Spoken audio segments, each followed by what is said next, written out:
Relax. কি হয়েছে? এইভাবে দৌড়চ্ছিলেন কেন? মধু কাঁদতে কাঁদতে বলল।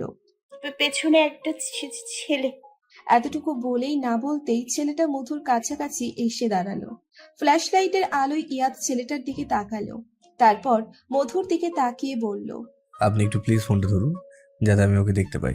বাকিটা আমি দেখছি। মধু কাঁপা কাঁপা হাতে ফোনটা ধরলে ইয়াদ ছেলেটার সামনে গিয়ে ওর কাঁধে হাত দিয়ে বলল। কি ভাই, ওনাকে বিরক্ত করছেন কেন? তোর সমস্যা কি? অনেক সমস্যা। আমি এগুলো সহ্য করতে পারি না। আমার হাতটা না নিষ্পিস নিষ্পিস করে। এটা বলে কষিয়ে দুটো ঘুষি দিয়ে কলারটা চেপে ধরে মধুর সামনে নিয়ে এসে বলল। সরি বল। ছেলেটা মধুর দিকে তাকিয়ে ক্রূর দৃষ্টি নিক্ষেপ করে সরি বলল। তারপর ইয়াদ আরো দুটো থাপ্পড় দিয়ে ছেলেটা ছেড়ে দিল। ছাড়া পেয়ে ছেলেটা দৌড়ে পালালো। ছেলেটা চলে যাওয়ার পর ইয়াদ নিজের জ্যাকেটটা খুলে মধুর কোমরে বেঁধে দিল। মধুটা টু শব্দও করেনি, শুধু ফ্ল্যাশ লাইটের আলোতে একটা সরল মুখশ্রীর একটা ছেলেকে দেখতে লাগলো। ছেলেটার মুখে একটা আশ্চর্য হাসি আছে, যেটা সবাইকে মুগ্ধ করতে যথেষ্ট। সাথে চাপ দাড়ি আর মোচ ফুল প্যাকেজ, সব মিলিয়ে এত সুন্দর লাগছিল মধুর যে এক মুহূর্তের জন্য ও সবকিছু ভুলে গেছিল।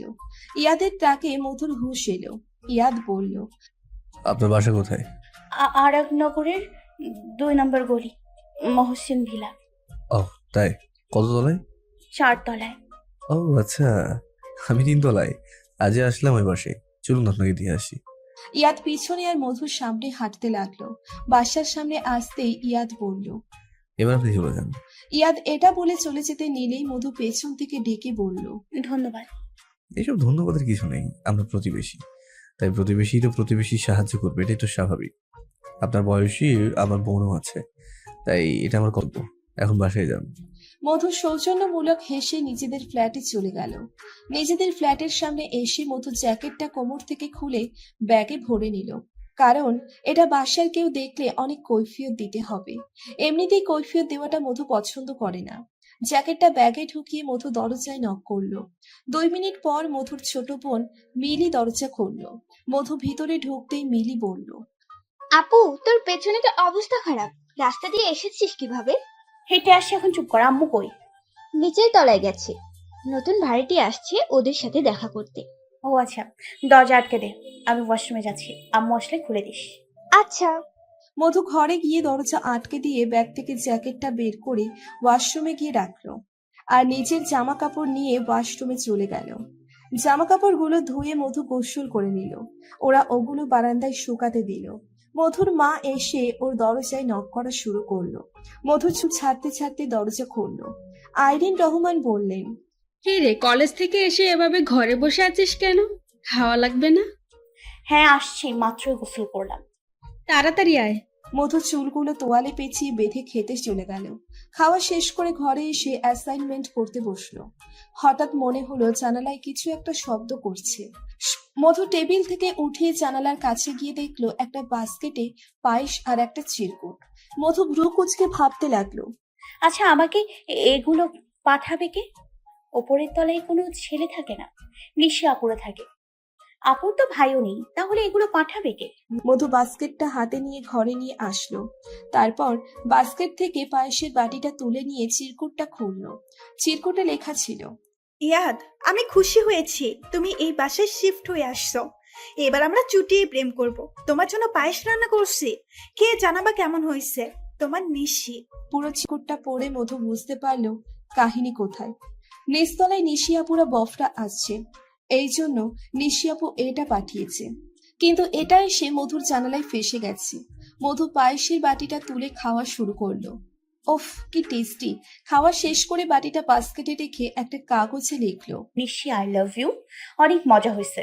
এত ভালো রান্না করো তুমি, আর একটু পাঠাও প্লিজ। তোমার ইয়াদ। এটা লিখে পায়েসের বাটি আর চিরকুটটা বাস্কেটে ভরে আবার রশিতে ঝুলিয়ে দিয়ে এলো। হাসতে হাসতে মধুর পেট ব্যথা করছে, কিন্তু ইয়াদটা কি? মধু মনে মনে বলল। যে হর হোক, খালি আমার ক্রাশ বয় না হলেই হয়। কিন্তু মধু তখনও জানে না ক্রাশ বয়ের নামই ইয়াদ। একটু পর আবার বাস্কেট এসে মধুর জানালায় ফাঁসলো। মধু দাঁত কেলিয়ে আবার জানালার পাশে গেল। যখনই বাস্কেটটা হাতে নিতে যাবে তখন এটা নিচে নামা শুরু করলো। মধু তড়িঘড়ি করে নিতে যেও পারল না, এটা নিচে চলে গেল। মধু রশিটা টানছে কিন্তু আসছে না, নিচ থেকে কেউ যেন ওটা ধরে রেখেছে। অনেক টানাটানি করেও মধু পায়েসের বাটিটা উপরে তুলতে পারল না। তারপর দড়িটা ছিঁড়ে আফসোসের স্বরে বলল, ইস, আর একটু তাড়াতাড়ি ধরলে পায়েসটা খেতে পারতাম, কি ইয়াম্মি ছিল। থাক, বেশি লোভ করা ভালো না। মধু নিজেকে এসব সান্ত্বনা দিয়ে পড়তে বসলো। আধা ঘন্টা পড়ার পর মিলি এসে বলল, আপু, আম্মু তোকে ডাকছে। কেন? আমি জানি না, তোকে যেতে বলছে। মধু টেবিল থেকে উঠে মায়ের কাছে গেল। আইরিন রহমান খাটে বসে আছেন। মধু গিয়ে ওনার সামনে দাঁড়ালো। আইরিন রহমান বললেন, তোর নাকি আজকে অর্ধবার্ষিকীর রেজাল্ট দিয়েছে, মার্কশিট কই? মধুর পিলে চমকে উঠল। একটা বড় ঢোক গিলে ঠোঁট কামড়াতে লাগলো। আইরিন বেগম ধমক দিয়ে বললেন, যা তাড়াতাড়ি নিয়ে আয়। মধু মায়ের রুম থেকে নিচের রুমে যেতে যেতে ভাবতে লাগলো এখন কি করবে। যদি মা একবার মার্কশিট দেখে তাহলে মধু তুই তো গেয়া। মধু ভেবে কুল পাচ্ছে না কি করবে। ম্যাথ, পদার্থ, রসায়ন, জীববিজ্ঞান সবগুলোতে ফেল করেছে, কিন্তু বাংলাতে টেনে টুনে পাশ উঠেছে। মধু নিচের রুম থেকে মার্কশিটটা এনে কাঁপা কাঁপা হাতে মায়ের হাতে দিল। আইরিন রহমান মার্কশিট দেখে 5 মিনিট চুপ ছিলেন। তারপর বললেন, পিঠে বস্তা বেঁধে আয়, আজকে তোকে মেরে আমি বেত ভাঙবো। মধু ভয়ে কেঁদেই ফেলল। মধুর কান্না দেখে আইরিন রহমান আর বেত নিলেন না, কিন্তু কড়া গলায় বললেন, এগুলো কি করেছিস? 2টা কোচিংয়ে পড়ছিস, তবুও রেজাল্টের এই অবস্থা কেন? সবগুলো সাবজেক্ট ফেল করেছিস। এবার মিলি আইরিন রহমানের কথায় বাম হাত ঢুকিয়ে বলল। আম্মু, সব সাবজেক্টে না, বাংলায় তো পাশ করেছে। মিলির কথায় আইরিন রহমান ঘর কাঁপিয়ে ধমক দিয়ে বলল, এগুলো পাশের ছিঁড়ি, ওমন পাস না পড়েও করা যায়। বাংলা খাতায় কখন লিখলেই পাস মার্ক তোলা যায়। আইরিন রহমান ইচ্ছে মতো বকছে আর মধু মাথা নিচু করে চুপচাপ শুনছে। 1 ঘন্টার বয়ানের পর আইরিন রহমান বললেন, এখন ঘরে যা, আর মনে রাখিস ইন্টারে যদি খারাপ করিস তাহলে সোজা ধরে রিক্সাওয়ালার সাথে বিয়ে দিয়ে দেব। মধু মার্কশিটটা নিয়ে রুমে চলে গেল। তারপর আবার পড়তে বসলো। এবার যে করেই হোক ভালো রেজাল্ট করতেই হবে, আর না হলে মান ইচ্ছুতে ফালুদা হয়ে যাবে। সূর্যের আলো বরাবর হয়ে মধুর চোখে মুখে লাগছে। মধু চোখ মুখ কুঁচকে ফেললো। তারপর আড়ামোড়া ভেঙে চোখ খুলে উঠে বসলো। তারপর উঠে গিয়ে ব্রাশ মুখে দিয়ে কিচেনে গেল। আইরিন রহমান মধুকে দেখে বলল, পরীক্ষায় ফেল করেও লজ্জা হয় না? 7টা পর্যন্ত ঘুমিয়ে থাকিস। তারপর 20 টাকায় নোট হাতে দিয়ে বলল, ডিম শেষ হয়ে গেছে, 2টো ডিম নিয়ে আয়, তাড়াতাড়ি যা, মিলি স্কুলে যাবে। মধু ঘরে এসে ওড়নাটা মাথায় দিয়ে ব্রাশটা মুখে ঢুকিয়ে বেরিয়ে পড়ল। বাসার নিচে একটা মুদি দোকান আছে, কিছু লাগলেই ওইখান থেকে নেওয়া যায়। মধু দোকানের সামনে এসে বলল। আনোয়ার চাচা 2টা ডিম দেন। দোকানদার মধুকে 2টা ডিম দিল। আর মধু টাকা দিয়ে সামনে ঘুরতেই কালকে সন্ধ্যায় যে ছেলেটা ওকে বাঁচিয়েছিল তাকে দেখতে পেল। জগিং স্যুট পরা, কানে হেডফোন, কপাল দিয়ে দরদরিয়ে ঘাম পড়ছে। ওফ, দেখতে কি কিউট লাগছে। মধু ভেবেছিল গিয়ে কথা বলবে, কিন্তু নিজের দিকে তাকিয়ে দেখে বলল, ছি, এভাবে গেলে ছেলেটা তো তোর দিকে তাকাবেই না মধু, একদম ফকিন্নি লাগছে তোকে। থাক, কথা বলার দরকার নেই, কেটে পড়। ইয়াদ দূরে থাকা অবস্থায় মধু সুন্দর করে কেটে পড়ল, অথচ দূর থেকে ইয়াদ হাত নাড়িয়ে দাঁড়াতে বলল, কিন্তু মধু সেটা দেখতে পেল না। এমন আচরণে ইয়াদ ভ্রু কুঁচকে বলল, মেয়েটা আমাকে ইগনোর করলো কেন, নাকি অন্য কোনো কারণ? ইয়াদ অত না ভেবে নিজেদের ফ্ল্যাটে চলে গেল। নাস্তা করে ভার্সিটিতে যেতে হবে। মধু নাস্তা করে বেরিয়ে যেতে নিলেই ওর মা বলল, মধু, এই নে ক্ষীর আর পায়েসটা 3তলায় নতুন ভাড়াটিয়াদের দিয়ায়। কেন? নতুন কেউ আসলে দিতে হয়, তাছাড়া আমরা প্রতিবেশী, তাই ভালো মন্দ রান্না করলে দেওয়া উচিত। মধু মায়ের হাত থেকে বাটিটা নিয়ে বেরিয়ে গেল। 3 তলায় এসে কলিং বেল চাপলো। একটু পর কেউ একজন দরজা খুললো। মধুর সামনে তাকাতেই দেখলো তার ক্রাশ বয় দাঁড়িয়ে আছে। মধু উত্তেজনার চোটে কিছু বলতেও পারছে না, তবুও কষ্ট করে বলল, মা পাঠিয়েছে। ইয়াদ মধুর হাত থেকে বাটিটা নিতে গিয়ে ওর হাত মধুর হাতে টাচ লাগলে ইয়াদ দ্রুত সরিয়ে বাটিটা নিয়ে ঘরে দিয়ে আসলো। আর এদিকে মধু লজ্জায় লাল, নীল, বেগুনি, হলুদ হতে লাগলো।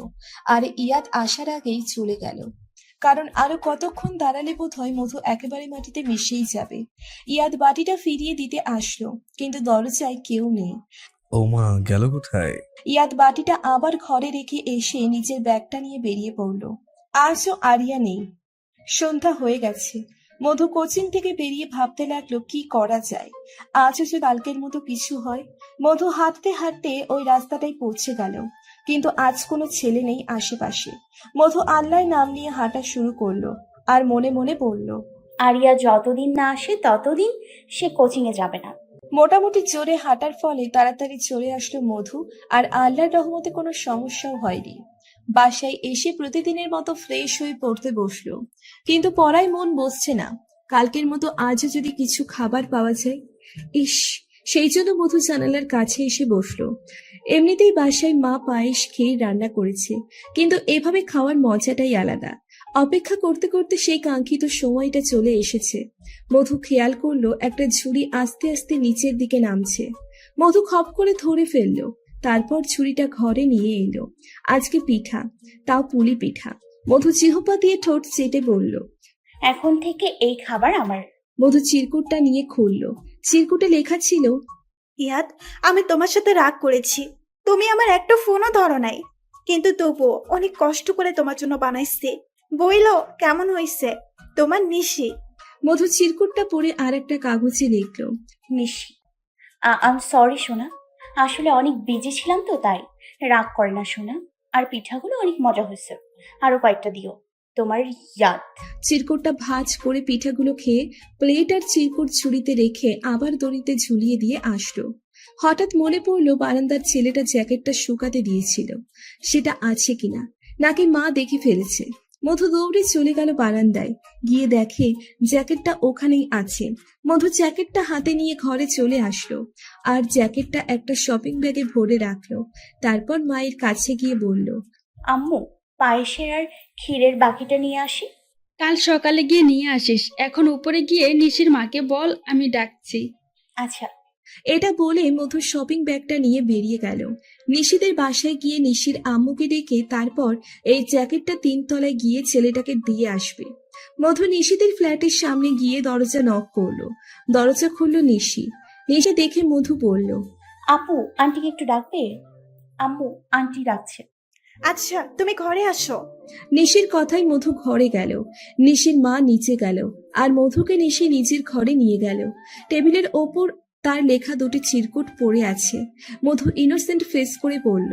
আপু, এগুলো কি? ও নিশি চিরকুটগুলো লুকিয়ে বলল। আরে এগুলো আমার বান্ধবীর। কি? ও মুখে কিছু না বললেও মধু মনে মনে হাসলো। তারপর নিশির সাথে হালকা কথা বলে 3 তলায় চলে গেল। যখনই দরজা নক করতে যাবে তখনই মনে হলো কেউ একজন আছে। মধু ঘুরতেই দেখলো ওর ক্রাশ বয় দাঁড়িয়ে আছে। মধু আমতা আমতা করতে করতে বলল, আপনার কাছে এসেছিলাম। কেন? মধু শপিং ব্যাগটা ইয়াদের দিকে বাড়িয়ে ধরলো। ইয়াদ নিচের জ্যাকেটটা দেখে আবার মধুর হাতে দিয়ে বলল, আমি যে জিনিসটা একবার দিয়ে দিই সেটা আর ফেরত নিই না, আর যদি কারো থেকে কিছু নিই সেটাও ফেরত দিই না। ইয়াদের কথা শুনে মধু মনে মনে বলল। কি অ্যাটিটিউড! অ্যাটিটিউডে পা মাটিতে পড়ে না। মনে মনে এটা বললেও মুখে কিছু বলতে পারলো না। চুপচাপ চলে যেতে নিয়ে মনে পড়লো পায়েসের বাটির কথা। পায়েসের বাটিটা কি দিবে না? মধু পিছনে ফিরে ইয়াদকে ডাক দিল। শুনুন। ইয়াদ দাঁড়াতেই মধুর সামনে গিয়ে দাঁড়ালো। তারপর বলল, আচ্ছা, আমাদের বাটিগুলো কি দেবেন না? ওগুলো দিয়ে দিন প্লিজ। ওগুলো কিন্তু আমার না, ওগুলো আম্মুর। আমার আম্মু অনেক রাগী। ইয়াদ কিছু না বলে দরজা খুলে ভেতরে চলে গেল। মধু বেকুব হয়ে ওখানেই দাঁড়িয়ে রইল, যেন ও কোনো মানুষই না। কেমন পাত্তা না দিয়েই চলে গেল। মধু বুঝতে পারছে না চলে যাবে নাকি থাকবে। মধু পা বাড়িয়েছে সিঁড়ির দিকে যাওয়ার জন্য, তখনই ইয়াদ আসলো, হাতে 2টো বাটি মধুর হাতে দিয়ে বলল, এই বাটিগুলো আপনি আমাকে দিন, এগুলো আপনার আম্মু আমার আম্মুকে দিয়েছে, তো এগুলো আমি রাখতে পারবো না। আর এই জ্যাকেটটা আমি নেওয়ার উদ্দেশ্য আপনাকে দিইনি, আপনাকে সাহায্য করার জন্য দিয়েছি, বুঝেছেন? জি। এটা বলে মধু ওপরের দিকে চলে গেল আর মনে মনে বলতে লাগলো। অদ্ভুত ছেলে। তারপর বাসায় এসে নিজের রুমে এসে দেখলো জানালায় আবার ঝুড়িটা আটকে রয়েছে। মধু গিয়ে দেখলো আবারও পিঠা দিয়েছে নিশি। মধু ঝুড়িটা নিয়ে পিঠাগুলো খেয়ে চিরকুটটা খুললো।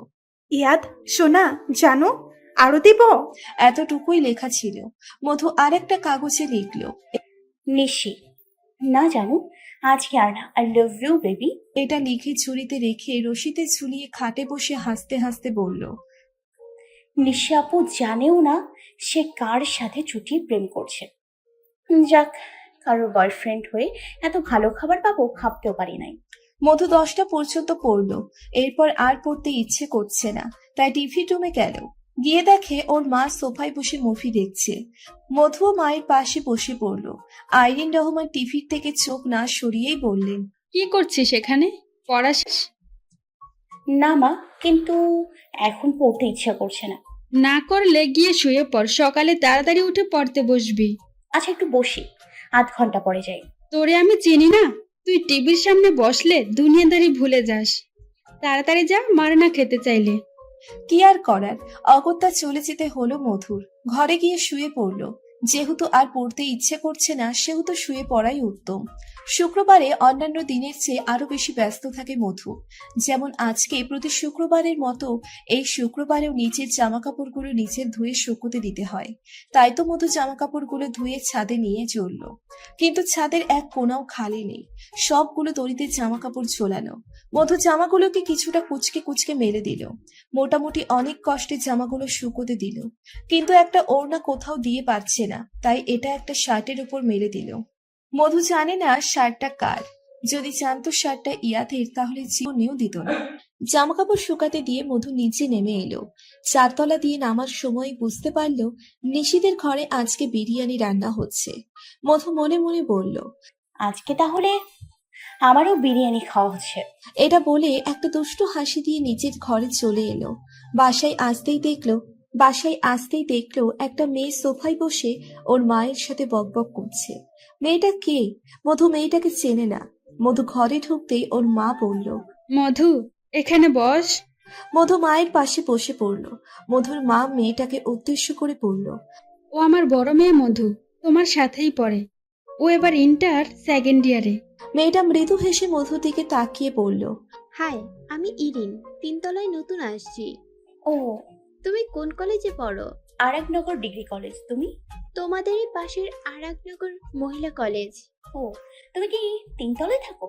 মধু প্রশ্নটা করেছে এই জন্য যাতে শিওর হতে পারে মেয়েটা ওই ছেলেটার বোন। হ্যাঁ, আমি 3 তলায় নতুন আসছি। আসার পর শুনলাম আমার বয়সী আর একজন আছে, তাই দেখা করতে এলাম। এরপর মধু আর কিচ্ছু বলল না। মধুর মা বলল, তুমি বসো, তোমার জন্য চা নিয়ে আসি। আরে না আন্টি, আমি নাস্তা করে এসেছি। আরে বসো, নাস্তা করেছো তো কি হয়েছে, আবার করবে। আইরিন রহমান কিচেনে চলে গেল। আইরিন রহমান যেতেই মধু বলল, তোমরা কয় ভাই বোন? 3 ভাই বোন, 2টা ভাই বড় আছে আর আমি ওদের একমাত্র বোন। ও, আরো কিছুক্ষণ কথা বলার পর আইরিন রহমান আসলেন চা নাস্তা নিয়ে। অগত্যা ইরিনের খেতেই হলো। তারপর তিনজনে আরো কিছুক্ষণ কথাবার্তা বলে ইরিন চলে গেল। দুপুরের খাবার মধু খায়নি, জানালা দিয়ে বিরিয়ানি পাবার আশায়। কিন্তু না, 3টে বেঁচে গেছে, বিরিয়ানির নাম গন্ধও নেই। এদিকে মধুর পেটে ইঁদুর দৌড়ুচ্ছে। একবার ভাবছে খেয়ে নেবে, আবার ভাবছে খাওয়ার পর যদি বিরিয়ানি আসে। এই চিন্তায় মধু কি করবে বুঝতে পারছে না। কিছুক্ষণ ভেবে খেতে চলে গেল। আর যাই হোক, না খেয়ে থাকা অসম্ভব। মধু খাওয়া শেষ করে এসেই দেখে বিরিয়ানির বাটি জানালায় ঝুলছে।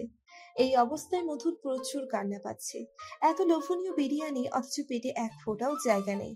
এখন কি করবে? ফ্রিজে রাখতে মা জিজ্ঞেস করবে এগুলো কোথা থেকে এসেছে। তখন আরো জ্বালা, না গিলতে পারছে না ফেলতে পারছে। মধু অতি দুঃখে বিরিয়ানির বাটিটা নিল, তারপর ওটা খাটের নিচে রেখে দিল আর চিরকুটটা হাতে নিয়ে খুলল। চিরকুটে লেখা ছিল, ইয়াদ, তুমি এত পাষাণ কেন? আমার ফোন ধরো না, মেসেজের রিপ্লাই দাও না, কেন এমন করছো? উত্তর দাও। তোমার নিশি। মধু মনে মনে বলল, ভালো কিছু একটা লিখতে হবে, উল্টাপাল্টা কিছু লিখলে আর কিছু পাঠাবে না। তাই মধু লিখলো, নিশি বাবু শোনো, আমি অনেক ব্যস্ত, সামনে পরীক্ষা, বোঝোই তো। তুমি এমন রাগ করলে হবে? আচ্ছা, পরীক্ষা শেষ হলে তোমাকে নিয়ে ঘুরতে যাব। তোমার ইয়াদ। এই বলে ছুরিতে চিরকুটটা রেখে রশিতে ঝুলিয়ে দিল। কিন্তু মধু এটা ভেবে পাচ্ছে না এই বিরিয়ানিগুলো কি করবে। হঠাৎ কে যেন ওর রুমের দরজায় নক করলেন। মধু দ্রুত বিরিয়ানির প্লেটটা খাটের নিচে রেখে দরজা খুলল। দরজা খুলতেই দেখে আরিয়া দাঁড়িয়ে আছে। আরিয়াকে দেখে মধু বলল, কিরে, কি হয়েছে তোর? 2 দিন ধরে কলেজে আসছিস না কেন? মধু আরিয়াকে ভিতরে নিয়ে এলো। আরিয়া ওর খাটের উপর বসে বলল, জানিস, আব্বু অনেক অসুস্থ হয়ে গেছিল, ওনাকে নিয়ে দৌড়াদৌড়ি করতে করতে কলেজে আসতে পারি নাই। তো ফোন দিলি না কেন? আরে মনে ছিল না। ও আচ্ছা, এখন কি তুই টায়ার্ড? বিরিয়ানি খাবি? খাবো। তুই রান্না করছিস? ধুর, আমি রান্না করতে পারলে তো। তাহলে আন্টি রান্না করছে? মধু জবাব দেওয়ার আগে দরজাটা সাবধানে আটকে দিল। তারপর বলল, আরে না, এটা জাদু। তোর মাথা। সত্যি করে বল তো, কাহিনী কি? এবার মধু নিশির কথা সব বলল, কিন্তু সেদিন রাস্তায় কি হয়েছিল সেটা বলল না। সব শুনে আরিয়া হাসতে হাসতে শেষ, পেটে হাত রেখেই বলল, দোস্ত, এমন কোনো বাড়ি পেলে বলিস তো। আমারও কারো বয়ফ্রেন্ড সেজে খেতে ইচ্ছে করছে। আপাতত এই বিরিয়ানি খা। মধু হাসতে হাসতে বলল, আরিয়া সন্ধ্যার সময় চলে গেছে, ওর ভাই এসে নিয়ে গেছে।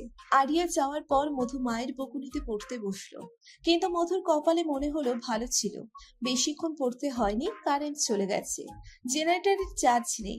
আইরিন রহমান বললেন, যা তো, নিচে গিয়ে দুটো মোমবাতি কিনে নিয়ে আয়। মধু ঘর থেকে 3 তলায় আসতেই টর্চ বন্ধ হয়ে গেল, চার্জ নেই, এখন সামনে সব অন্ধকার। মধু হাতড়ে হাতড়ে নামতে লাগলো, কিন্তু হঠাৎ কেউ একজন বলে উঠল, আল্লাহ গো, মরে গেলাম। বলে চিল্লিয়ে উঠলো। চিল্লানোর আওয়াজে মধু থমকে দাঁড়ালো, অন্ধকারে তো কিছু দেখাও যাচ্ছে না। হঠাৎ কারেন্ট চলে আসায় মধু সিঁড়িতে তাকিয়ে দেখলো নিশির হাতে পাড়া দিয়ে দাঁড়িয়ে আছে মধু। তৎক্ষণাৎ মধু পাটা সরিয়ে নিল, তারপর নিশির পাশে বসে বলল, সরি আপু, আসলে অন্ধকার ছিল তাই খেয়াল করিনি। তুমি এখানে বসে আছো কেন? ইয়া, কিছু না, এমনি কারেন্ট চলে গিয়েছিল তো, তাই আর কি। ও আচ্ছা, চলো তাহলে বাসায় যাও। আমিও যাই। আচ্ছা তুমি যাও, আমি এখনই চলে আসবো। মধু আবার ফেরত গেল ওর ফ্ল্যাটের দিকে। হঠাৎ মনে হলো 3 তলায় কেউ কান্না করছে। মধু দেখার জন্য সিঁড়িতে এসে 3 তলায় ঝুঁকতেই দেখলেও নিশি ওর ক্রাশ বয়ের কলার চেপে ধরে বলছে, ইয়াদ, কেন এমন করছো বলো তো? একটা ফুলের জন্য এত বড় শাস্তি কেন দিচ্ছ? আমাকে কি ক্ষমা করা যায় না? ইয়াদ নিশির হাতটা নিচের কলার থেকে ধাক্কা মেরে সরিয়ে দিয়ে বলল, তুমি যেটা করেছিলে সেটা ভুল না, সেটা অপরাধ। আর কেউ ক্ষমা করলেও আমি পারবো না, আমি আর উদাহরণ না। আর প্লিজ দয়া করে আমাকে ডিস্টার্ব করবে না, অসহ্য লাগে আমার। নিশি কাঁদতে কাঁদতে বলল, তাহলে এই বাড়িতে কেন এসেছো? জানতামও না তুমি এখানে থাকো, জানলে আসতামই না। নিশি চোখের পানি মুছে বলল, তাহলে সন্ধ্যার সময় যে খাবার পাঠাতাম ওইগুলো নিতে কেন? চিরকুটে কেন লিখতে আই লাভ ইউ কেন? ইয়াদ মনে হয় আকাশ থেকে পড়লো নিশির কথা শুনে। কি চাতা বলছে, ইয়াদ তো কখনো কোনো খাবার পায়নি জানালা দিয়ে। ইয়াদ ভ্রু কুঁচকে বলল, ও হ্যালো, কি বলছো এগুলো? আমি কখনো কোনো কিছু পাইনি। আর তুমি যা করেছো তারপর থেকে তোমার মুখও দেখতে মন চায় না, চিরকুট দেখানো দূরের কথা। মিথ্যে বলবা না ইয়াদ, চিরকুটগুলো এখনো আছে আমার কাছে। এতক্ষণ ধরে মধু সবকিছু দেখে স্থির থাকলেও নিশির একথা শোনার পর আর স্থির থাকতে পারল না। তোলপাড় চলছে ভেতরে।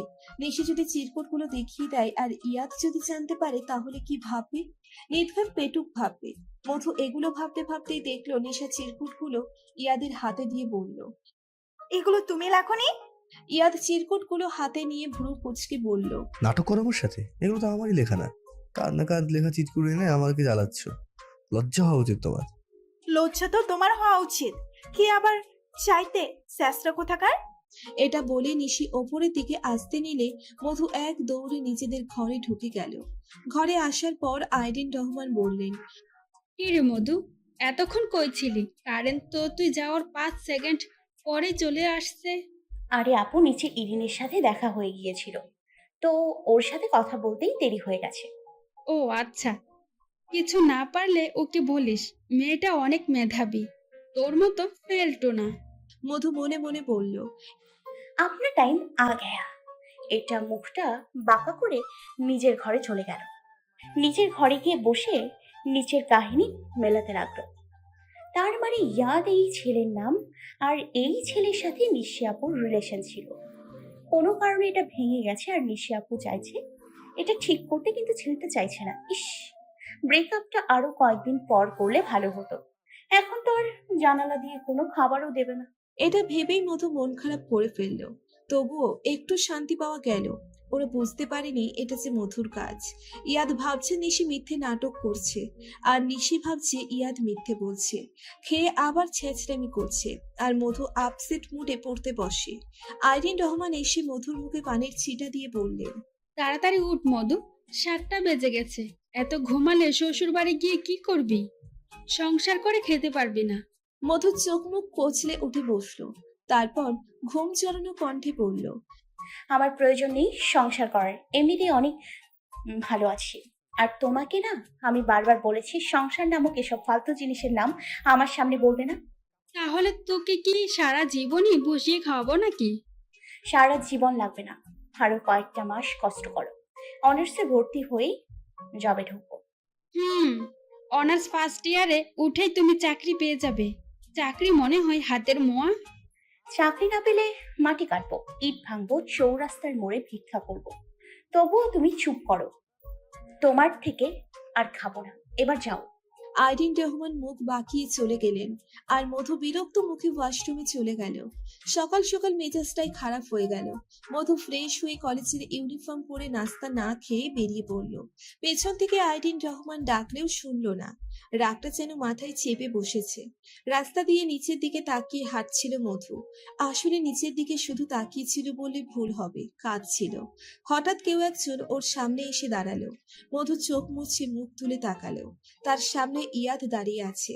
ইয়াদ মধুর কান্নারত ঈষৎ লাল হওয়া আধভেজা মুখের দিকে ভ্রু কুঁচকে তাকালো, কারণ এই মুখটা আরো একবার দেখেছে ইয়াদ। যেদিন মেয়েটা বিপদে পড়েছিল সেদিনও এভাবে কাঁদতে কাঁদতে এসে সাহায্য চেয়েছিল, কিন্তু আজ কেন কাঁদছে? ইয়াদ মধুকে কিছু জিজ্ঞেস করার আগে আশেপাশে তাকালো। কেউ কি ওকে বিরক্ত করছে কিনা? না, তেমন কেউ তো নেই। তাহলে কাঁদছে কেন? ইয়াদ বলল। কাঁদছো কেন? এমনিতেই মন চাইছে। ইয়াদ ভ্যাবাচেকা খেয়ে বলল, কি বলে মেয়েটা? কান্না কি কেউ এমনিতে করতে পারে নাকি? কান্না করার জন্য তো একটা কারণ প্রয়োজন। ইয়াদ বলল, এমনিতেই কান্না করে না। তুমি যদি না বলো আমি সাহায্য করবো কি করে? কেউ কি রাস্তায় কিছু বলেছে? না, একটা ব্যক্তিগত বিষয়ে মন খারাপ। ও আচ্ছা। তারপর ইয়াদ আর কিছু বলতে পারল না। মধু পাশ কাটিয়ে চলে গেল। মধুর চলে যাওয়ার দিকে তাকিয়ে ইয়াদ মনে মনে বলল, এইটুকু মেয়ের আবার ব্যক্তিগত ব্যাপার। নিশ্চিত বয়ফ্রেন্ডের সাথে ঝগড়াঝাটি হয়েছে, তাই শেয়ার করতে চাইছে না। ইয়াদ মনে মনে এগুলো ভেবে হাঁটতে লাগলো। কলেজে পৌঁছে মধু আরিয়ার পাশে এসে বসলো। আরিয়া হোমওয়ার্ক করছিল। মধুকে দেখে ওর মুখের দিকে তাকিয়ে বলল, কি রে, মুখ এমন দেখাচ্ছে কেন? কান্না করছিস নাকি? না, তেমন কিছু না। লুকিয়ে লাভ নাই, আমি সবই জানি। আজকেও কি আন্টির সাথে রাগ করছিস? মধু রাগে কাঁদতে কাঁদতে বলল, আমার মা এমন কেন রে? খাওয়ায় খোটাও দেয়, আমি খোটা সহ্য করতে পারি না। আমি হাড়ে হাড়ে বুঝতে পারছি বাবা না থাকলে কি হয়। আরিয়া মধুর চোখ থেকে পানি মুছে দিয়ে বলল, কান্না করিস না, শান্ত হ। দেখ, আন্টি রাগের মাথায় বলেছে, উনি তোকে কষ্ট দেওয়ার জন্য বলেনি। আর তুই একটা জিনিস চিন্তা কর, তার জায়গায় তুই থাকলে কি করতি? সেও তো মানুষ, তারও তো কষ্ট আছে। তবুও সে কিন্তু তোদের দুই বোনকে মানুষ করেছে। তাই প্লিজ আন্টিকে দোষ দেওয়ার বন্ধ করে ধৈর্য ধর, আল্লাহ তো আছেই। মধু চোখ মুছে বলল, তুই বস, আমি আসছি মুখ ধুয়ে। আয়। মধু মুখ ধুয়ে এসে আরিয়ার পাশে বসলো। আর তখনই স্যার এসে ক্লাসে ঢুকলো। আর ক্লাস শুরু হলো। কলেজ ছুটি হয়েছে দুপুর 1টায়। আর এখন 4টে বাজে। এতক্ষণ এত কোচিং করে আর ভালো লাগছে না। দুজনেই ঠিক করলো বাসায় চলে যাবে। তারপর দুজনই বাসায় চলে আসলো পরের কোচিংটা না করে। বাসায় এসে মধু জামা কাপড় ছেড়ে শাওয়ার নিয়ে ছাদে চলে গেল। আইরিন রহমান ওকে ছাদে যেতে দেখে আটকালেন না, এমনকি কোনো কথাই বললেন না। মধু ছাদে এসে দাঁড়িয়েছিল রেলিং এর দিকে মুখ করে। পেছন থেকে কেউ একজন বলল, আজকে এত তাড়াতাড়ি কলেজ থেকে ফিরলে যে? তা মন কি এখনো খারাপ? কোচিং না করে এসছি। হ্যাঁ, এখনো খারাপ। বয়ফ্রেন্ডের সাথে মিট আপ করে ঝামেলা মিটিয়ে নিলেই তো পারো। মধু ভ্রু কুঁচকে বলল, জি, কি বললেন? বয়ফ্রেন্ড আসবে কোথা থেকে আমার? তাহলে মন খারাপ কেন? মধু এবার প্রচন্ড রেগে গেল। মন খারাপের কি আর কোনো কারণ হতে পারে না? নাকি এটাই একমাত্র কারণ? মধু দাঁতে দাঁত চেপে বলল, কারোর সম্পর্কে না জেনে উল্টাপাল্টা মন্তব্য করা বন্ধ করুন। মন খারাপ হলেই যে বয়ফ্রেন্ড নিয়ে হবে এমন ভাবেন কেন? আমাদের কি নিজস্ব জীবন নেই নাকি বয়ফ্রেন্ড গার্লফ্রেন্ডই সব? সে ছাড়া আর কিছুই ভাবা যায় না। এটা বলে মধু চলে যেতে নিলেই ইয়াদ মধুর হাত ধরে ফেলে। আর এটা নিশির ছাদের দরজার আড়াল থেকে তীক্ষ্ণ দৃষ্টিতে লক্ষ্য করে। হাতে টান পড়ায় মধু ঘুরে দাঁড়ালো। ইয়াদ মধুর হাত ছেড়ে দিয়ে বলল, সরি, আসলে আমি ভেবেছিলাম যাই হোক, বাদ দাও। তোমার ভবিষ্যৎ লক্ষ্য কি, মানে কি হতে চাও? অনেক অনেক অনেক টাকা উপার্জন করতে চাই। কেন? এত টাকার প্রয়োজন কেন? কি বলেন? টাকা থাকলে সবকিছু আপনার। টাকা থাকলে মানুষের ব্যবহার বদলায়, মোট কথা মানুষটাই বদলায়। প্রিয় মানুষগুলোকে হারানোর ভয় থাকে না, সবার প্রিয় হওয়া যায়, কেউ তাচ্ছিল্য করে না। মধুর কথা শুনে ইয়াদ মধুর চোখের দিকে তাকালো। ওর চোখ জোড়ায় কষ্ট স্পষ্ট। কিন্তু এত ছোট বয়সে এত কষ্ট কিসের? ইয়াদের কৌতূহল হলো। কিন্তু এখন কিছু জিজ্ঞেস করলে মেয়েটা কিছুই বলবে না। আগে ফ্রি হই, তারপর হয়তো বলতে পারে। তাই আমি আবারও বললাম, তোমার নামটা তো জানা হলো না। তয়ত্রী রহমান মধু। মধু সামনের দিকে তাকিয়ে বলল। ও, নামটা ইউনিক। মধু দুই ঠোঁট মিলিয়ে হেসে বলল, ধন্যবাদ। আপনার নাম তো ইয়াদ, তাই না? আব্রাহাম খান ইয়াদ। ইয়াদ কথা শেষ করতেই ইরিন চলে এলো। ইরিন এসে মধুর পাশে দাঁড়িয়ে বলল, হ্যাঁ মধু, আমার ভাইয়ের সাথে কি কথা বলছো? তোর জানতে হবে না, তুই নিচে যা। ইয়াদ বিরক্ত কণ্ঠে বলল, হ্যাঁ যাবো তো, মধুও যাবে আমার সাথে। চলো তো মধু। কেন ও যাবে কেন? তোর মতো পেতনির সাথেও যাবে না।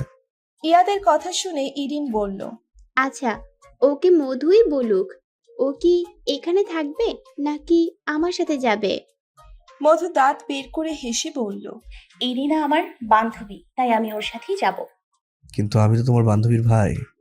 ইয়াদ অসহায় মুখ করে বলল। ইরিন বিশ্বজয়ের হাসি দিয়ে বলল, তুমি চুপ করো, ও আমার সাথেই যাবে। এটা বলে মধু বাঁকা করে মধুর হাত ধরে নিয়ে যেতে লাগলো। ইয়াদ ওদের সাথে ঘরে গেল। ইরিন মধুকে নিজের ঘরে বসিয়ে খাবার নিয়ে এলো। খাবার দেখে মধু বলল, এগুলো আনলে কেন? আমি তো খেয়ে এসেছি। খেলে আবার খাবে, কোনো কথা চলবে না। মধু আর কি করবে, ইরিনের চোরাচুরিতে খেতে বাধ্য, আর পেটে ক্ষুধাও ছিল। খাওয়া শেষ করে ইরিন আর মধু বকবক করছিল। ইয়াদ পাশে ডোমে বসে ওদের হাসির শব্দ শুনছিল। একটু আগে উকি দিয়ে দেখেও এসেছিল। মেয়েটাকে কিছুক্ষণ আগে কি গম্ভীর দেখাচ্ছিল, কিন্তু এখন হাসছে। মেয়েটাকে হাসিতেই মানায়। হাসলে খুব নিখুঁতভাবে দুটো গালে টোল পড়ে। ইয়াদের মন চায় গাল দুটো টেনে দিতে। আরো কিছুক্ষণ কথা বলে মধু বিদায় নিয়ে নিজেদের ফ্ল্যাটে চলে এলো। এতটুকু সময় মোটামুটি দুজনই দুজনের সাথে সহজ হয়েছে। এরিন একটু বেশি কথা বলে, তাই পুরোটা সময় মুখ এক সেকেন্ডও বন্ধ ছিল না। যাই হোক, মন খারাপটা কিছুটা হলেও কমেছে। কিন্তু ঘরে গিয়ে আবার মুখ ভার করে আইরিন রহমানের সামনে দিয়ে নিচের ঘরে চলে এলো। রাত 8টা। মধু সেই যে দরজা বন্ধ করেছে এখনো খোলেনি। দরজা বন্ধ করে পড়ছে। হঠাৎ দরজায় কেউ নক করলো। মধু দরজা খুলতেই দেখলো নিশি দাঁড়িয়ে আছে হাসি মুখ করে।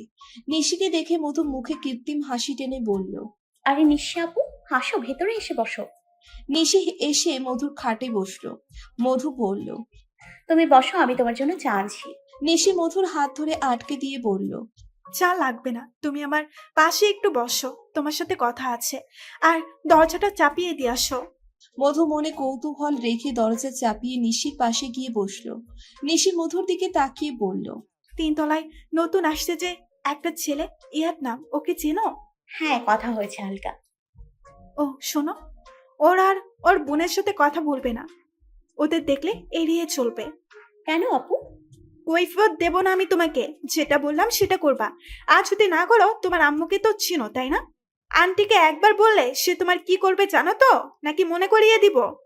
মধু নিচের দিকে তাকিয়ে মুখ কালো করে রইল। কারণ মধু জানে ওর মা জানলে বাড়ি থেকে বের করে দিবে। গত রোজায় একটা ঘটনা এখনো মনে পড়ে মধু। সারাদিন রোজা রেখে মাথাটা ঘোরাচ্ছিল। ওর ক্লাসমেট রাদিত আর রিহা ওকে দিয়ে গিয়েছিল।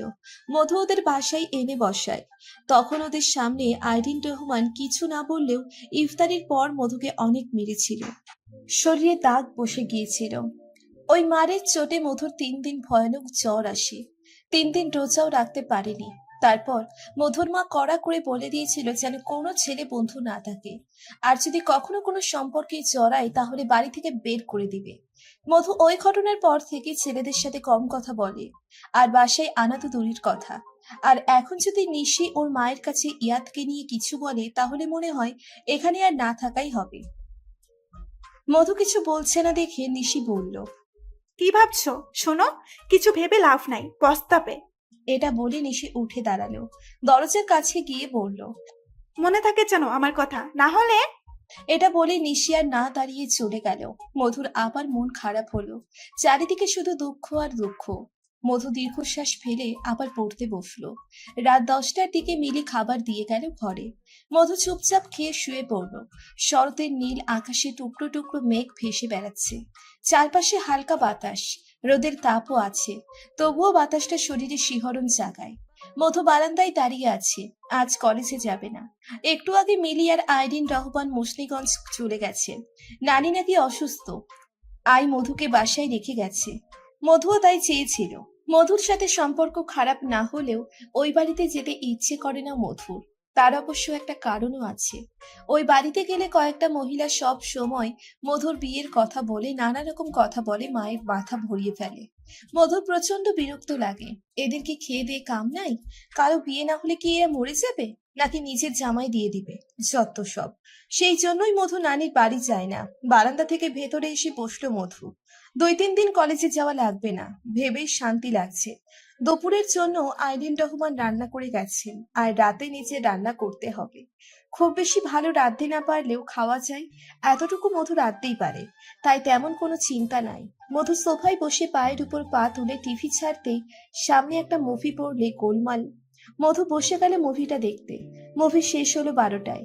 মুভিটা দেখে অনেক হেসেছে মধু। এখন টিভি বন্ধ করে জামা কাপড় নিতে গেল। গোসল করতে হবে, কিন্তু এই জামাটার ওড়না পাওয়া যাচ্ছে না। হঠাৎ মনে পড়লো 2 দিন আগে এই জামাটাই ধুয়ে ছাদে দিয়েছিল, কিন্তু ওড়না মেলার জায়গা ছিল না। তাই মধু একটা শার্টের উপর মেলেছিল, কিন্তু জামা কাপড়গুলো তো সেদিনও আনেনি, ওর মা এনেছিল। ওড়নাটা কি এনেছিল? মধু চিন্তায় পড়ে গেল। তন্ন তন্ন করে পুরো ওয়ার্ড্রপ খুঁজলো, কিন্তু না। ওড়না তো দূর থাকে, ওড়নার সুতো খুঁজে পেল না। তার মানে ওড়নাটা আনা হয়নি। এখন ওড়না ছাড়া কিভাবে পরবে এটা? আর ওড়নাটা নিয়েছে কে? কেউ যদি চুরিও করতো তাহলে জামা কাপড় বাদ দিয়ে ওড়না নিল কেন? হয়তো কারো কাপড়ের সাথে চলে গেছে। কি আর করার, ওই জামাটার সাথে অন্য একটা ওড়না নিল মধু। দুপুরে খাওয়া দাওয়া শেষ করে জব্বর ঘুম দিল মধু। বিকেলে উঠে চা বিস্কিট খেয়ে বাইরে বের হলো। ঘরে থাকতে ভালো লাগছে না। সামনে একটা পুকুর আছে। মধু ওই পুকুরের সামনে গিয়ে দাঁড়ালো। মধু, হঠাৎ পেছন থেকে কেউ ডাকতেই মধু পিছনে তাকালো। ইয়াদ আসছে। মধুর মুখে মৃদু একটা হাসির ঝলক দেখা গেল, কিন্তু ইয়াদের পিছনে নিশিকে দেখে হাসিটা মিলিয়ে গেল। মধু ওইখান থেকে অন্যদিকে হাঁটা শুরু করলো। মধুর এমন কাণ্ডে ইয়াদ বিস্মিত, আর নিশির মুখে বাঁকা হাসি। ইয়াদ মধুর পিছনে পিছনে হাঁটতে হাঁটতে ওকে বারবার ডাকছে, আর মধু পিছনে না তাকিয়ে জোরে জোরে হাঁটছে।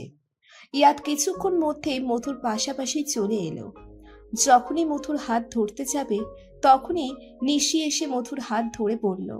আরে মধু, হাঁটতে বের হলে নাকি? ইয়াদ আর মধু দুজনেই চমকে গেল।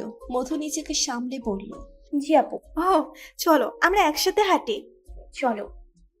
মধু আর নিশি একসাথে অন্যদিকে হাঁটতে লাগলো। ইয়াদের কাছ থেকে যখন অনেকটা দূরে চলে আসলো নিশি আর মধু, তখন নিশি মধুর হাত ছেড়ে দিয়ে বলল। শোনো, ও যদি তোমার সাথে কথা বলতে চায় তাহলে ওর সাথে মিসবিহেভস করবা, এমন ভাব করবা ওকে তোমার সহ্য হয় না। মধু নিশির কথায় সায় দিয়ে মাথা নাড়ালো। নিশি আবার বলল। এবার ঘরে যাও। মধু সোজা বাড়ির দিকে রওনা দিল, আর মনে মনে বলল। এমন শাস্ত্রামি করার মানে হয়? এমন ভাব করছে মনে হয় ওর বয়ফ্রেন্ডকে আমি চুরি করে নিয়ে যাব। শুধু আম্মুর জন্য ওকে আমি কিছু করতে পারবো না, তা না হলে আমার উপর হুকুম ফালানো বের করতাম। মধু ডাকে কচকচ করতে করতে হাঁটতে লাগলো। মধুকে বাড়ি পাঠিয়ে দিয়ে নিশি ইয়াদের কাছে যেতে লাগলো। ইয়াদ নিশিকে নিচের দিকে আসতে দেখে অন্যদিকে হাঁটা শুরু করলো। নিশি দ্রুত হেঁটে ইয়াদের পাশাপাশি এসে বলল। দাঁড়াও, কথা আছে। আবার তোমার কথা শোনার সময় নেই। শুনতে হবে তোমাকে। এটা বলে নিশি ইয়াদের হাত ধরে ফেললো। ইয়াদ নিশির হাত ছাড়ি দিয়ে ফেলে দিল। তারপর রেগে দাঁত কটমট করে বলল। আমার হাত ধরার সাহস কোথায় পাও তুমি? তোমাকে না বললাম আমাকে বিরক্ত করতে না? আচ্ছা, আমাকে আরেকবার মাফ করা যায় না? না, তোমাকে এবার মাফ করলে নিজেকেই নিজে মাফ করতে পারবো না। এর আগেও 2বার মাফ করেছে তোমাকে, আর না। নিশি 2 মিনিট চুপ করে রইল, তারপর বলল। মধুকে পছন্দ করো? আমি তোমার মতো না, যাকে দেখবো তাকেই লাগবে। এত সহজে কাউকে ভালোবাসা যায় না, আবার ভোলাও যায় না। এটা বলে ইয়াদ চলে গেল। নিশি ইয়াদের যাওয়ার পানে তাকিয়ে রইল। দিনের বেলা বাসায় একা থাকা যায়, কিন্তু রাত হলে সব আজব আজব জিনিস মনে পড়ে। মনে হয় বাসায় আরো কেউ আছে। তেমনই অবস্থা মধুরও। সারাদিন খুব সুন্দর করে কাটালেও সন্ধ্যে থেকে ভয় করছে। তাই দরজা জানালা সব বন্ধ করে বসে আছে মধু। হঠাৎ দরজায় নক করলো কেউ একজন। মধু লুকিং গ্লাস দিয়ে দেখলো ইরিন দাঁড়িয়ে আছে। মধু দরজা খুলতেই ইরিন বলল, কেমন আছো? আলহামদুলিল্লাহ, তুমি? ভালো আছি। তুমি মনে হয় বাসায় একা, তাই না? আম্মু নানুর বাসায় গেছেন। ওহ, ইরিন হাতে থাকা ওড়নাটা মধুর দিকে বাড়িয়ে দিয়ে বলল। এটা তোমার না? মধু ওড়নাটার দিকে এক পলক চেয়ে বলল। হ্যাঁ, এটা আমার। ইরিন মধুর হাতে ওড়নাটা দিয়ে বলল, এই ওড়নাটা নিয়ে বাসায় যুদ্ধ হয়েছে জানো? ইয়াদ ভাইয়া গোসল করতে যাওয়ার সময় শার্ট বের করতেই ওড়নার সুতা শার্টের বোতামে আটকে ছিল। ভাইয়া তো রাগে ওড়না দেখে তারপর আমাকে ডেকে জিজ্ঞেস করলো এটা আমার কিনা। আমি দেখেই বললাম এটা আমার না, এটা আম্মুরও না। এবার আমি আর আম্মু ভাইয়ার দিকে সন্দেহের দৃষ্টিতে তাকালাম। পরে ভাইয়া অসহায় মুখ করে আম্মুকে বলল, আম্মু বিশ্বাস করো, আমার সাথে কারো কোনো সম্পর্ক নেই। এটা কিভাবে আমি জানি না। ইরিন হাসতে হাসতে আবার বলল। তখন ভাইয়ার চেহারাটা দেখার মতো ছিল। ইরিনের কথায় মধুও হাসলো। তারপর আরো দু একটা কথা বলে ইরিন চলে গেল। মধুও দরজা বন্ধ করে দিল। রাত 12টা। মধুর এক চিলতে ঘুমও আসছে না। প্রতিদিন 10টা বাজলেই ঘুমে চোখ ঢুলতো, কিন্তু আজকে ঘুমের বালাইও নেই। সেটার কারণও আছে।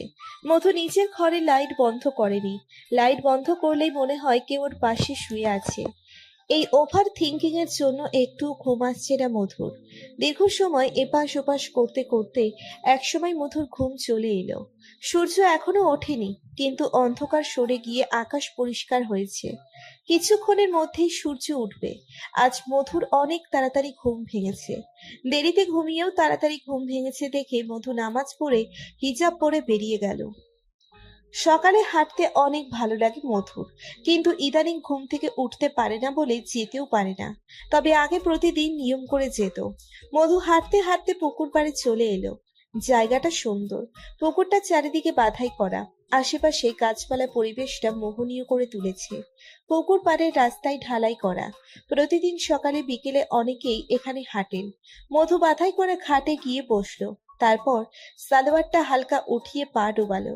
শীতল পানির শিহরণ যেন মধুর সারা শরীরে ছড়িয়ে পড়ছে। একটু পর কেউ একজন পিছন থেকে ডাকলো। মনে হলো মধু বসা থেকে ঘাড় ঘুরিয়ে দেখলো ইয়াদ দাঁড়িয়ে আছে, জগিং স্যুট পরে। ইয়াদকে দেখে মধু কিছু না বলে আবার সামনের দিকে ঘুরলো। ইয়াদ মধুর একটু কাছে এসে বলল, উঠে আসো, কথা আছে। মধু উঠলো না। ইয়াদের বিরক্ত লাগছে। ইয়াদ আবার বলল, ওঠো বলছি, না আসলে কিন্তু ধাক্কা মেরে পানিতে ফেলে দেবো। ইয়াদের কথায় এবার মধুর টনক নড়ে। পা দুটো উঠিয়ে ঘাট থেকে উপরে চলে আসে। তারপর বলে, কি বলবেন বলুন। সমস্যা কি তোমার? এমন করছো কেন? কালকে রাখলাম উত্তর দিলে না, এড়িয়ে চলে গেলে। এখনো তাই করলে। Anything wrong? আমার সাথে কথা বললে আমার ঘরে অশান্তি লাগবে। মধু সরাসরি বলে দিল, এত নাটক ভালো লাগে না। মানে কি অশান্তি? আপনার এক্স নিশি আপু আমাকে বলেছে আপনার সাথে কথা বলতে না, বললে আমার আম্মুকে বলে দেবে, আর আম্মুকে বললে আমি মার খাবো, তার চেয়ে কথা না বলেই ভালো। ও আচ্ছা, এই জন্যই কাল নিশি অমন করলো। আচ্ছা, তোমাকে একটা বুদ্ধি দিই, তাহলে কিছু করতে পারবে না। কি বুদ্ধি? তুমি এরপর আমার সাথে কথা বলবো ওর সামনে। পরেও কিছু বললে বলবে আমিও তোমার নামে অনেক কিছু জানি। তোমার আম্মুকে বললে সেটা কেমন লাগবে? ওর নামে তো আমি কিছুই জানি না। মধু ভ্রু কুচকে বলল, জানা লাগবে না, শুধু এতটুকু বললেই হবে। আচ্ছা ভাইয়া। এটা বলার পর মধুর খেয়াল হলো ভাইয়া মনের ভুল ডেকে বলেছে। ক্রাশকে কেউ ভাইয়া ডাকে নাকি? আর এদিকে ইয়াদ ভ্রু কুচকে বলল, তুমি ভাইয়া বললে কেন? তো কি বলবো? কিছু বলা লাগবে না, তবু ভাইয়া বলবে না। কেন? সুন্দরী মেয়েরা ভাইয়া বলে কষ্ট লাগে তো। ইয়াদের কথা শুনে মধু মিটমিটিয়ে হাসলো। ইয়াদ নিজেও মুচকি হেসে পড়ল, বাসায় যাবে নাকি আমার সাথে দৌড়াবে? না, আপনিই দৌড়ুন, আমি এমনিতেই ঠিক না, দৌড়ালে তো বাতাসে উড়ে নিয়ে যাবে। ইয়াদ হেসে বলল, আচ্ছা যাও। মধু বাসার দিকে রওনা দিল। আর ইয়াদ দৌড় শুরু করলো। সারাদিন পড়াশোনা, ঘরের কাজ আর রান্নাবান্না করেই সময় শেষ মধুর। বাইরে যাওয়ার সময়ই পায়নি।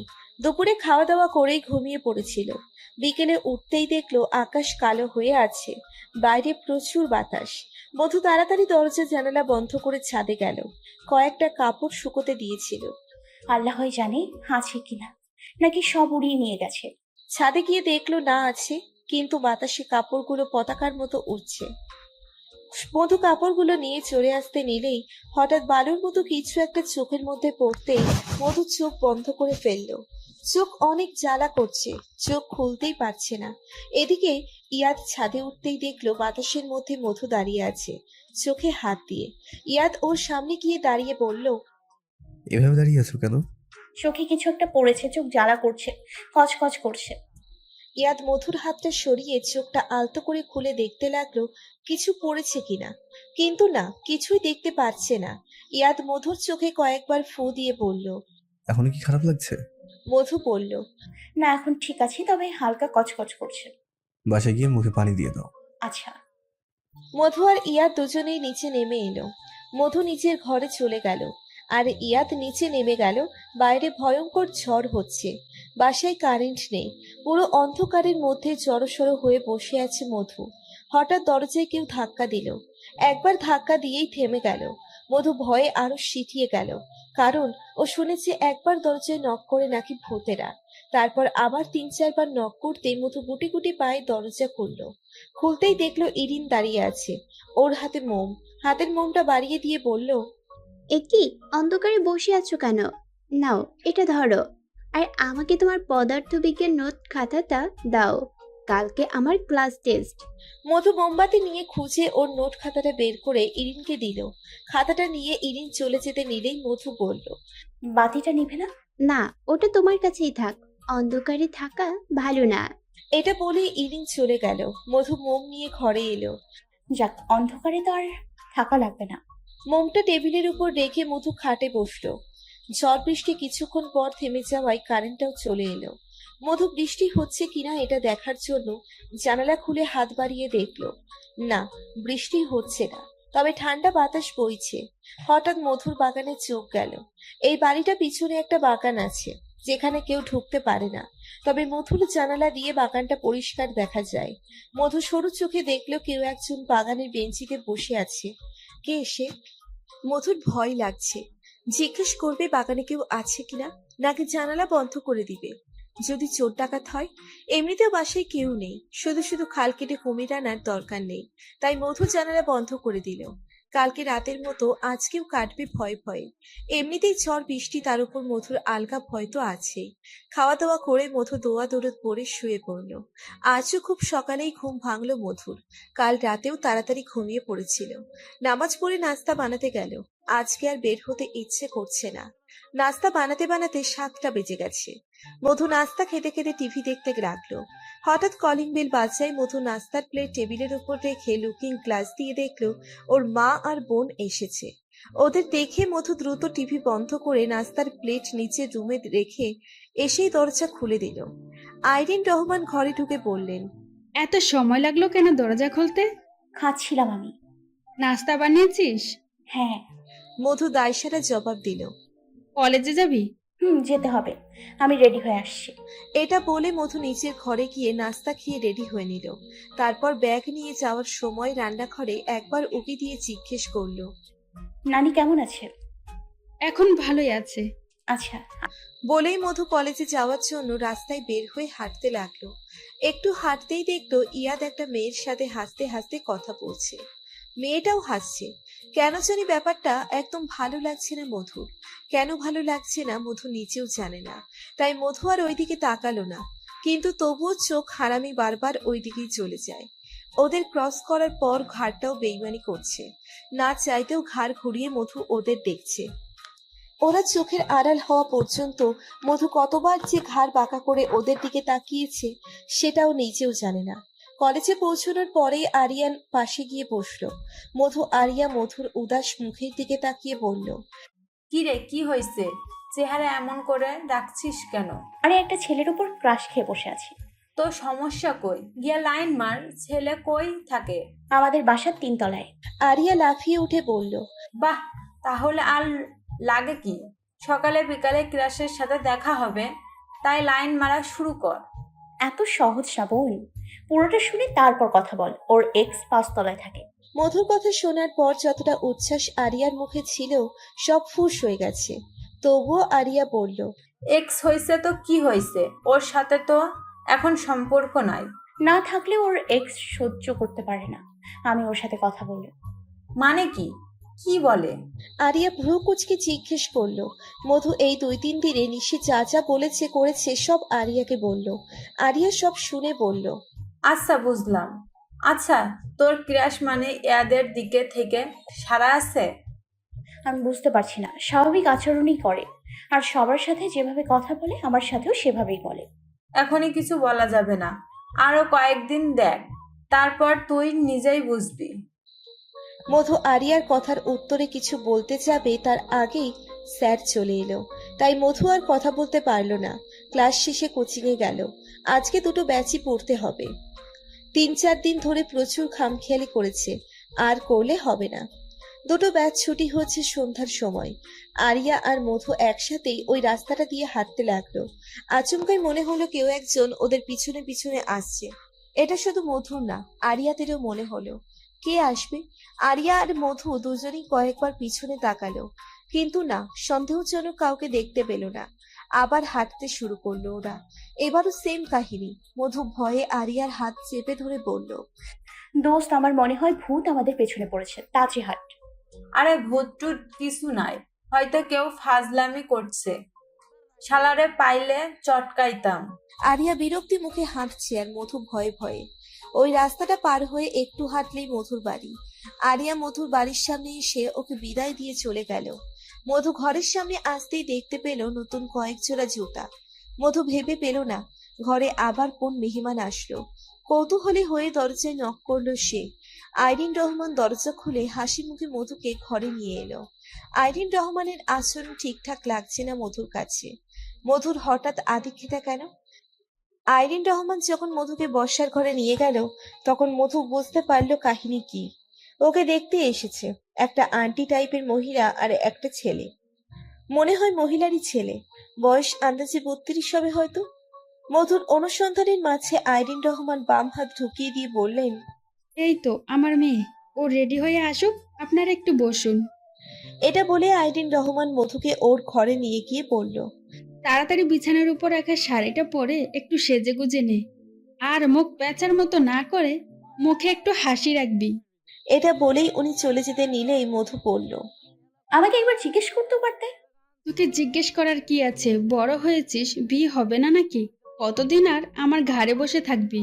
বললাম তো, আর কয়েকটা দিন ধৈর্য ধরো, আমি চলে যাব, তোমার ঘাড়ে বসে খাবো না। তবুও এই বিয়ে শাদিতে আমাকে জড়িও না। না, কোনো কথা হবে না। চটপট রেডি হয়ে আয়, আর ওদের সামনে উল্টাপাল্টা কিছু করলে একদম মেরে ফেলবো। বলে আইরিন রহমান চলে গেলেন। মধু বাম হাত দিয়ে চোখ মুছে শাড়ি পরলো, তারপর চুল ছেড়ে ওদের সামনে আসলো। আইরিন রহমান ওকে সবার সামনে বসিয়ে দিলেন। মধু মাথাটা নিচের দিকে দিয়ে বসে আছে।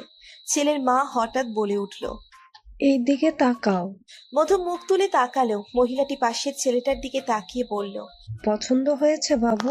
ছেলে বলল। ছেলের মা 32 দাঁত কেলিয়ে বলল। মেয়ে মাশাল্লাহ, আমাদের পছন্দ হয়েছে। তো মামুনি, তুমি রাঁধতে পারো? না আন্টি। মধুর জবাব শুনে মধুর মা ওকে চোখ গরম করে ইশারায় বলল হ্যাঁ বলতে, কিন্তু মধু বলল না। মহিলাটা আবার বলল। শিখে নিবে। আর শোনো, বিয়ের পর কিন্তু পড়ালেখা চলবে না। কেন? মধু অবাক হয়ে বলল। কারণ আমার ছেলেই তো বিসিএস ক্যাডার, তোমাকে বসিয়ে বসিয়ে খাওয়াতে পারবে, তাই এত পড়াশোনার দরকার নেই। মধুর মেজাজ তেতে উঠল। মস্তিষ্কে সুপ্ত প্রতিবাদী ভাব জাগ্রত হলো। মুখের লাগাম খুলে গেল। মধু উত্তপ্ত কণ্ঠে বলল। আপনি মেয়ে, তবু এগুলো কিভাবে বলতে পারলেন? আমি কেন আরেকজনের গলায় ঝুলে পড়ব? কেন আরেকজনের দাসত্ব করব, যেখানে আমিও মানুষ, সেও মানুষ? নাকি আপনারা এখনো জাহিলিয়ার যুগে পড়ে আছেন, মেয়েদের মানুষ বলে মনে করেন না? মেয়েদের কি আত্মসম্মান বোধ নেই? আপনারা তো আমাদের বোঝা মনে করেন। কখন কার ঘাট থেকে কে নামবে? এই তো আমার মা, তার ঘাট থেকে নামানোর জন্য আমার বিয়ে দেওয়ার জন্য উঠে পড়ে লেগেছে। আর আপনি আপনার বিসিএস ক্যাডার ছেলের গলায় ঝুলিয়ে দেওয়ার জন্য লেগেছেন। ছি! এতটুকু বলতেই আইরিন রহমান আর সহ্য করতে পারলেন না। মধুর চুলের মুঠি ধরে টানতে টানতে নিয়ে গিয়ে রুমে ঢুকিয়ে বাইরে থেকে বন্ধ করে দিলেন। পর পাত্রপক্ষের সামনে এসে পাত্রের মাকে বললেন। ক্ষমা করবেন আপা। পাত্রের মা মুখ ঘুরিয়ে নিয়ে বলল, এমন বেয়াদব মেয়ে এখনো বাঁচিয়ে রেখেছেন কেন? এই মেয়েকে জীবনেও বিয়ে দিতে পারবেন না। এটা বলে মহিলা আর তার ছেলে চলে গেল। রাগে আইরিন রহমানের মাথা ফেটে যাচ্ছে। কত কষ্ট করে এমন একটা সম্বন্ধ জোগাড় করেছিল, সব শেষ। আইরিন রহমান মধুর ঘরে ঢুকে ইচ্ছে মতো মারলেন ওকে। গায়ে দাগ বসে গেছে। অনেক মারার পর ক্লান্ত হয়ে সে চলে গেল। আর মধু রুম অন্ধকার করে হাঁটুতে মুখ গুজে কাঁদতে লাগলো। আজ খুব করে বাবাকে মনে পড়ছে মধুর। যখন মধুর বয়স 4 বছর ছিল তখন ওরা ফুলপুর থাকতো। প্রতিদিন সন্ধ্যায় অফিস শেষে বাবা আসলে মধু ওর বাবার গলা জড়িয়ে শুয়ে থাকতো। তখন দিনগুলো কত সুন্দর ছিল। হঠাৎ অ্যাক্সিডেন্টে বাবা মারা যাওয়ার পর সব উল্টে গেল। মা কেমন যেন হয়ে গেল। মামাদের কর্তৃত্ব চলে এলো সংসারে। মাকে আবার বিয়ে দেওয়া হলো। মা ওখানে সংসার করত আর মধু মামার বাড়ি থাকতো। ওই বয়সেও কত কিছুর শিকার হয়েছে মধুর, ভাবতেই কান্না পায়। তারপর 6 বছর বয়সে মা ফিরে এসে ওখানে নাকি ডিভোর্স হয়ে গেছে। ওখান থেকে একটা 1.5 বছর বয়সেই মেয়েও নিয়ে আসে। তারপর থেকে আবার মায়ের সাথেই থাকা। কিন্তু তখন থেকেই মনে হচ্ছিল একই চেহারা হলেই মানুষটা ওর মা না। মধু এইসব স্মৃতি ভাবতেই ডুকরে কেঁদে ওঠে। মনের ক্ষত আর শরীরের ব্যথা মিলিয়ে চক্ষুদ্বয় ক্রমেই বুঝে আসতে শুরু করলো। মধু মনে মনে বলল, এটা যেন আমার শেষ ঘুম হয়। সকালের কোমল হাওয়া আধখোলা জানালার গ্রিল ভেদ করে মধুর ঘুমন্ত শরীরে আছড়ে পড়ছে। ওর চুলগুলো অবাধ্য হওয়ার তালে তালে উঠছে। মধুর এখনো ঘুম ভাঙেনি। এদিকে একজোড়া চোখ তাকে কাছের জানালার গ্রিলের বাইরে থেকে পর্যবেক্ষণ করছে। এত সুন্দর মানবী সে আগে কখনো দেখেনি। তাই নিজের ফোনে এই ঘুমন্ত মায়াময়ী মানবীর একটা ছবি তুলে নিল। কিন্তু হাতের কালশিটে দাগ তার চেহারায় উদ্বিগ্নতা ফুটিয়ে তুলল। সে আর বেশিক্ষণ থাকতে পারল না। রুমে কাউকে আসতে দেখে সে সরে পড়ল। মিলি এসে মধুর মাথায় হাত দিয়ে দেখলো অনেক জ্বর শরীরে। মিলি আলতো ধাক্কা দিয়ে ডাকলো, আপু, এই আপু ওঠ। কয়েকবার ডাকার পর মধু আস্তে আস্তে চোখ খুলল। সারা শরীর প্রচন্ড ব্যথা করছে, মাথা ঘুরছে। মধু এক হাত দিয়ে মাথা ধরে উঠে দাঁড়ালো। কালকের সন্ধ্যায় পরিহিত শাড়ি এখনো মধুর পরনে। আস্তে আস্তে খাটে বসে মধু নিজের মাথাটা চেপে ধরলো। তারপর মিলিকে বলল, নাস্তা হলে আমাকে একটু নাস্তা দে। গিয়ে নাস্তা এনে মধুর সামনে রাখলো। মধু একটু নাস্তা খেয়ে নিচের কাছে থাকা জ্বরের ঔষধ খেয়ে লম্বা হয়ে শুয়ে পড়লো। উঠে দাঁড়ানোর মতো শক্তি পাচ্ছে না মধু। আজ কলেজেও যাওয়া হবে না। দ্বিতীয়বার মধুর ঘুম ভেঙেছে সকাল 11টায়। এখন একটু ঠিকঠাক লাগছে, জ্বরটাও ছেড়েছে, কিন্তু সারা শরীরের ব্যথা কমেনি। মধু ওয়াশরুমে গিয়ে গোসলটা সেরে এসে মিলিকে দিয়ে মায়ের ফোনটা আনলো। তারপর আরিয়াকে ফোন দিল।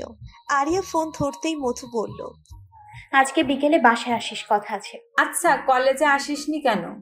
বিকেলে আসলেই জানতে পারবি। আচ্ছা, আসবো। মধু ফোনটা আবার মিলিকে দিয়ে রেখে আসলো।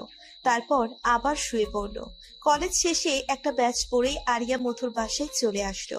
মধু তখনও শুয়েছিল। আরিয়াকে দেখে উঠে বসলো। তারপর বলল, ব্যাস করে আসলি? হ্যাঁ, এবার বল, কি বলবি? আর কলেজে যাসনি কেন? আমি আর কোচিং করবো না রে, তুই স্যারদেরকে বলে দিস। কিন্তু কেন? মন চায় না। মন চায় না নাকি আন্টি কিছু বলছে? জানিসই তো, তাহলে আর জিজ্ঞেস করিস কেন? কিন্তু এতটুকু বলেই আরিয়া থেমে গেল। মধুর হাত পায়ের কালশিটে দাগ দেখে উত্তেজিত কণ্ঠে বলল, তোর হাতে পায়ে এমন দাগ কেন? মধু মলিন একটা হাসি দিয়ে সন্ধ্যার ঘটনাটা আরিয়াকে বলল। আরিয়া সবটা শুনে কান্না করে বলল, এজন্যই তুই ব্যস্ত করবি না? পারলে আমার জন্য কয়েকটা টিউশনি খুঁজে দিস। আচ্ছা, আমি দেখবো। আর শোন, ব্যাচের পড়াশোনাগুলো তুই আমাকে একটু কলেজ এসে বুঝিয়ে দিস। আরিয়া মধুকে জড়িয়ে ধরে বলল, চুপচাপ সব সহ্য করে যা, আল্লাহ সব দেখছেন, তোর কষ্ট শেষ হবেই। মধু ম্লান হেসে মনে মনে বলল। আমিও সেই আশাতেই আছি। আরিয়া চলে যাওয়ার পর মধু অজু করে নামাজ পড়ে 3 তলায় নামলো ওর পদার্থবিজ্ঞান নোট খাতার জন্য। দরজায় নখ দিতেই ইরিন দরজা খুললো। মধুকে দেখে একগাল হেসে বলল। ভেতরে এসো।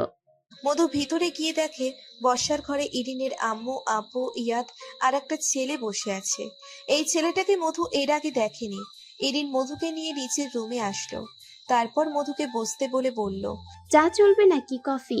চা চলবে। ইরিন একটু হেসে বলল। That's great. আমি আর ইয়াদ ভাইয়া চাখর, ইফাজ ভাই আবার কফি খোর। তুমি একটু ওয়েট করো, আমি আসছি। ইরিন চলে যেতে নিলেই মধু বলল। এদিন শোন, সোফায় বসা নতুন ছেলেটাকে। ইরিন দাঁত বের করে হেসে দরজার কাছ থেকে ফিরে এসে মধুর হাত ধরে দাঁড় করিয়ে বলল। চলো। মধু ভ্রু কুঁচকে বলল। কোথায়? আহা, চলো না। এটা বলে ইরিন হাত ধরে টেনে ড্রয়িং রুমে নিয়ে আসলো মধুকে। তারপর ইরিন সবার মনোযোগ আকর্ষণের জন্য বলল। এই যে আমার শ্রদ্ধেয় পিতা, মাতা ও ভাইদ্বয়, আমার কথাগুলো যদি একটু কৃপা করে শুনতেন তাহলে আমি কৃতার্থ হতাম। ইরিনের এই লম্বা বক্তব্য শুনে সবাই ওর দিকে তাকালো। সবার অ্যাটেনশন পাওয়ার পর ইরিন মধুর হাত ধরে বলল। এই যে কিউট মিষ্টির দোকানের মতো মেয়েটা আমার বান্ধবী। তো আমার বান্ধবী জানতে চেয়েছে ইয়াদ ভাইয়ের সাথে বসা নতুন ছেলেটা কে, কি তার পরিচয়, কেন সে উড়ে এসে জুড়ে বসেছে। ইরিনের কথা শুনে সবাই হো হো করে এক দফা হেসে উঠল। আর মধুও লজ্জায় লাল নীল হচ্ছে। তারপর ইরিন হাতের ইশারায় বলল। এই নতুন ছেলে, উঠে দাঁড়াও, তোমার পরিচয় দাও। ইরিন এই কথা শুনেও সবাই হেসে দিল। ইয়াদের পাশের ছেলেটা উঠে দাঁড়িয়ে হাসি মুখে বলল। আমি আরহাম খান ইফাজ, সদ্য ডাক্তারি পাস করে আজকেই দেশে ফিরলাম। আমি ইয়াদ ইরিনের বড় ভাই, আর ইয়াফ খান ও সাইদা খানের বড় পুত্র। এছাড়া আর কোনো পরিচয় নেই আমার। ইফাসের কথা শেষ হতেই ইরিন বলল।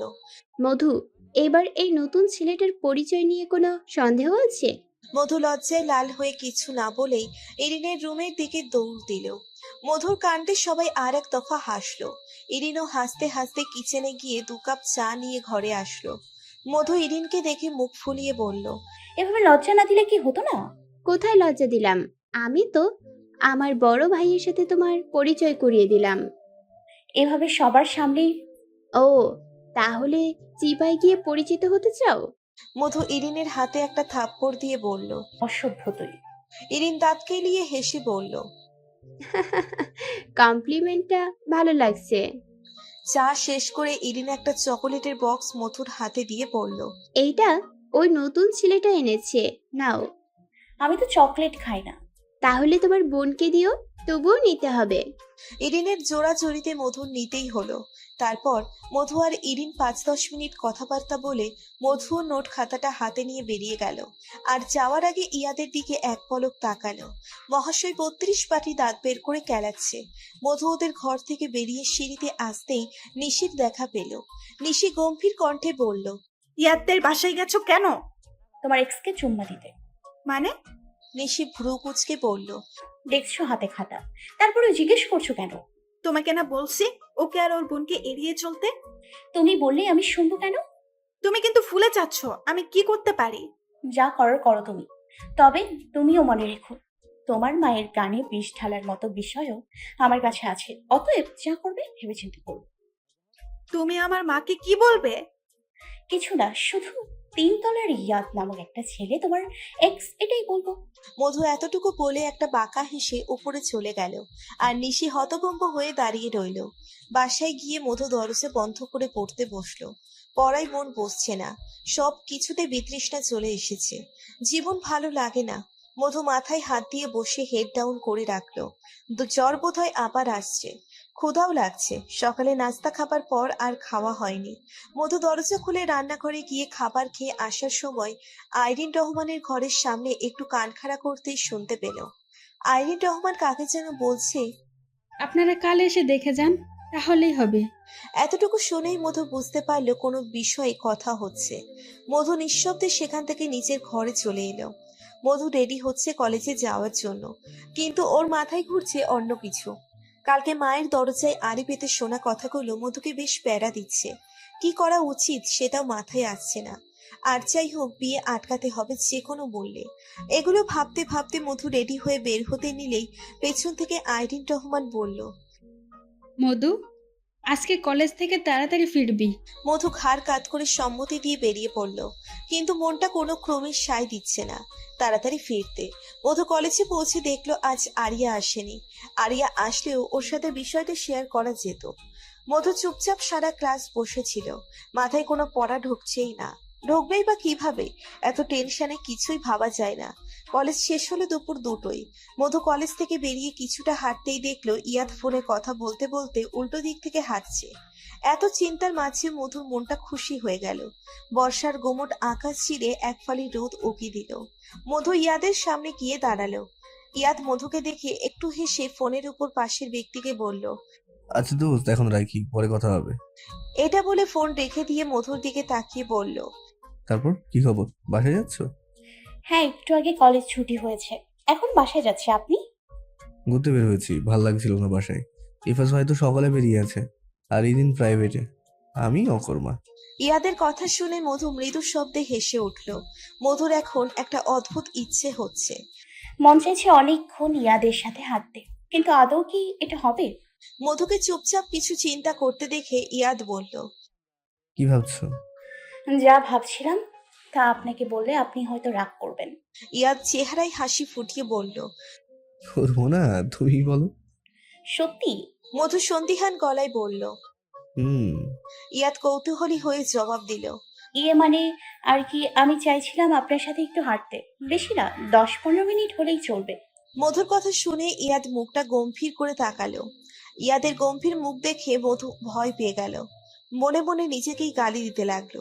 কিন্তু ইয়াদ নিজের এই গম্ভীর ভাব আর ধরে রাখতে পারল না, জোরে জোরে হেসে দিল। হাসির বেগ কমে যাওয়ার পর ইয়াদ বলল, সিরিয়াসলি, এটা বলতে এত সংকোচ ছিল তোমার? আমি তো ভেবেছি কি না কি ইচ্ছে করছে তোমার। আচ্ছা চলো, তোমার ইচ্ছে পূরণ করবো। মধু খুশিতে লাফিয়ে উঠল। মধুর খুশি থেকে ইয়াদ অবাক হলো। সে কি খুশির কোনো কথা বলেছে? মধু হঠাৎ ইয়াদের অবাক হয়ে যাওয়া মুখটা দেখে নিজেকে স্বাভাবিক করে বলল, চলুন যাওয়া যাক। হ্যাঁ চলো।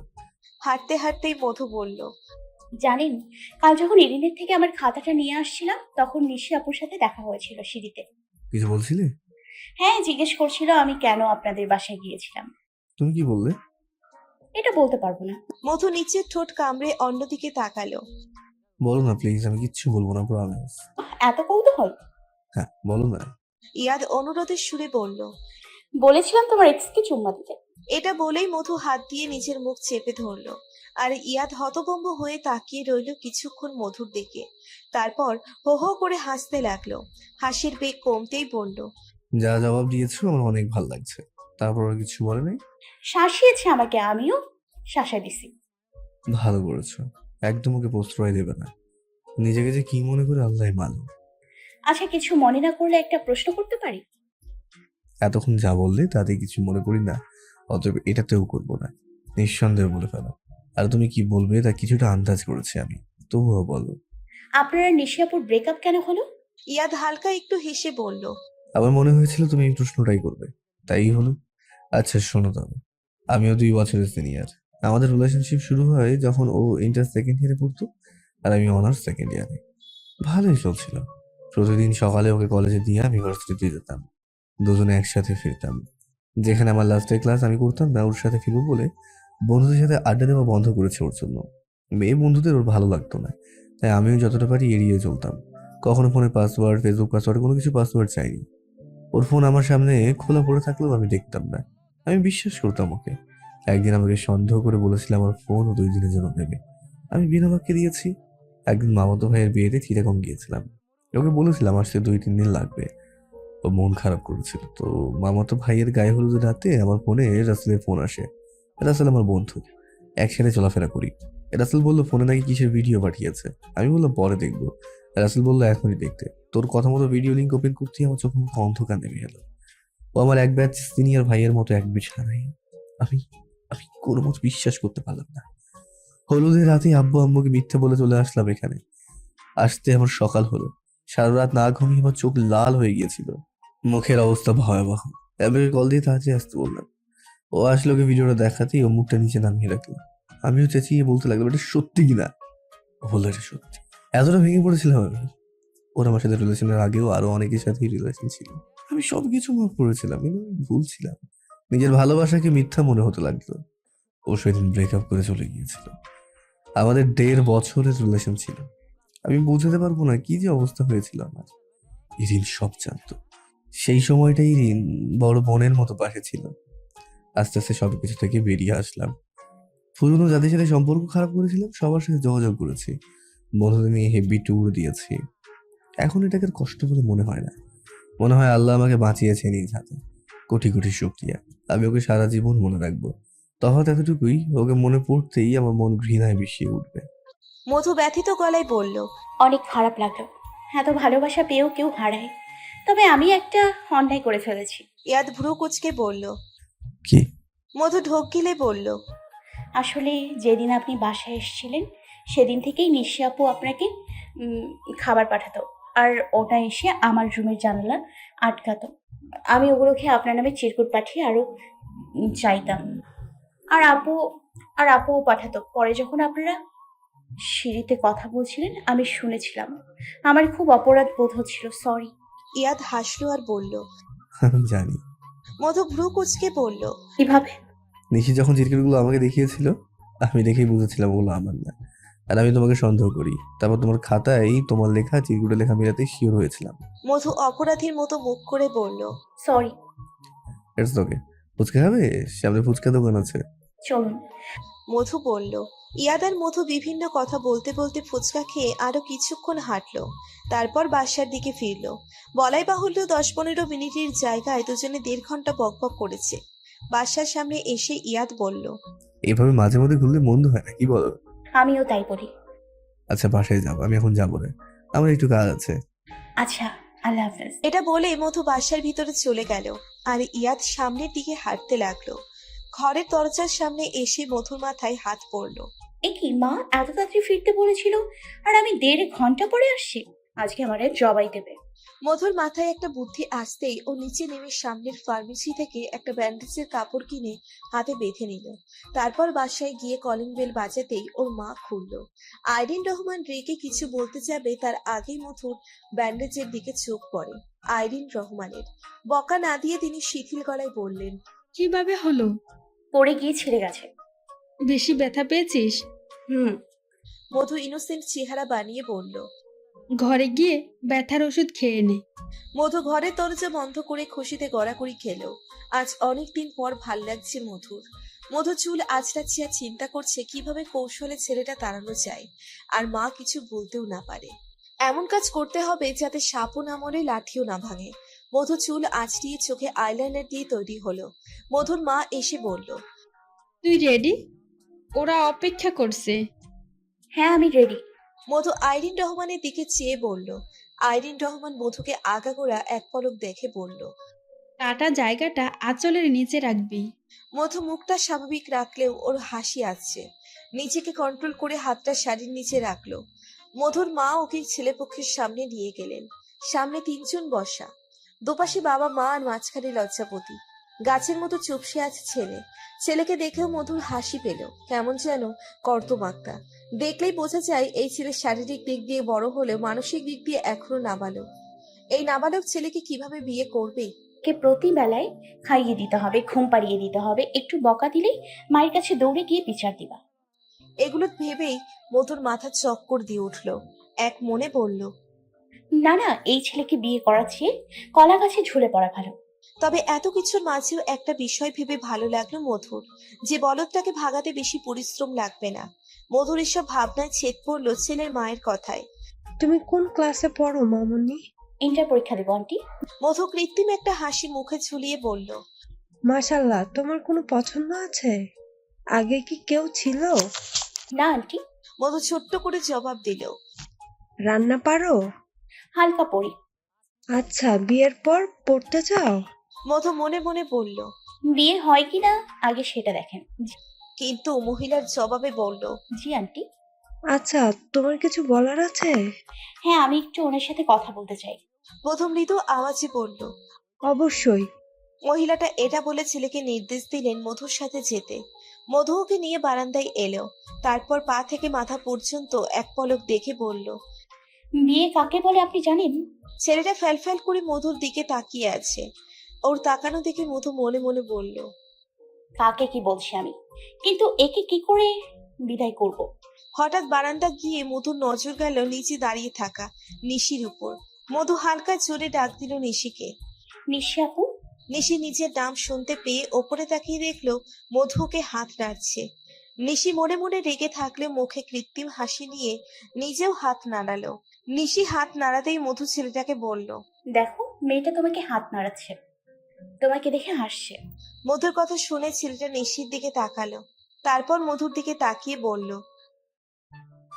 আরে না বোকা, ও তোমাকে পছন্দ করে।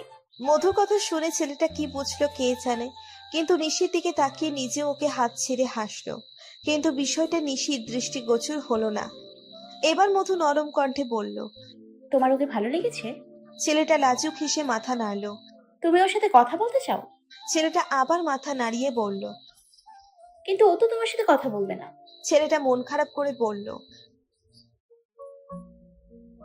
না, তুমি ভালো ছেলে, কিন্তু তুমি যদি ওকে বিয়ে করো তাহলেই তো তোমার সাথে কথা বলবে।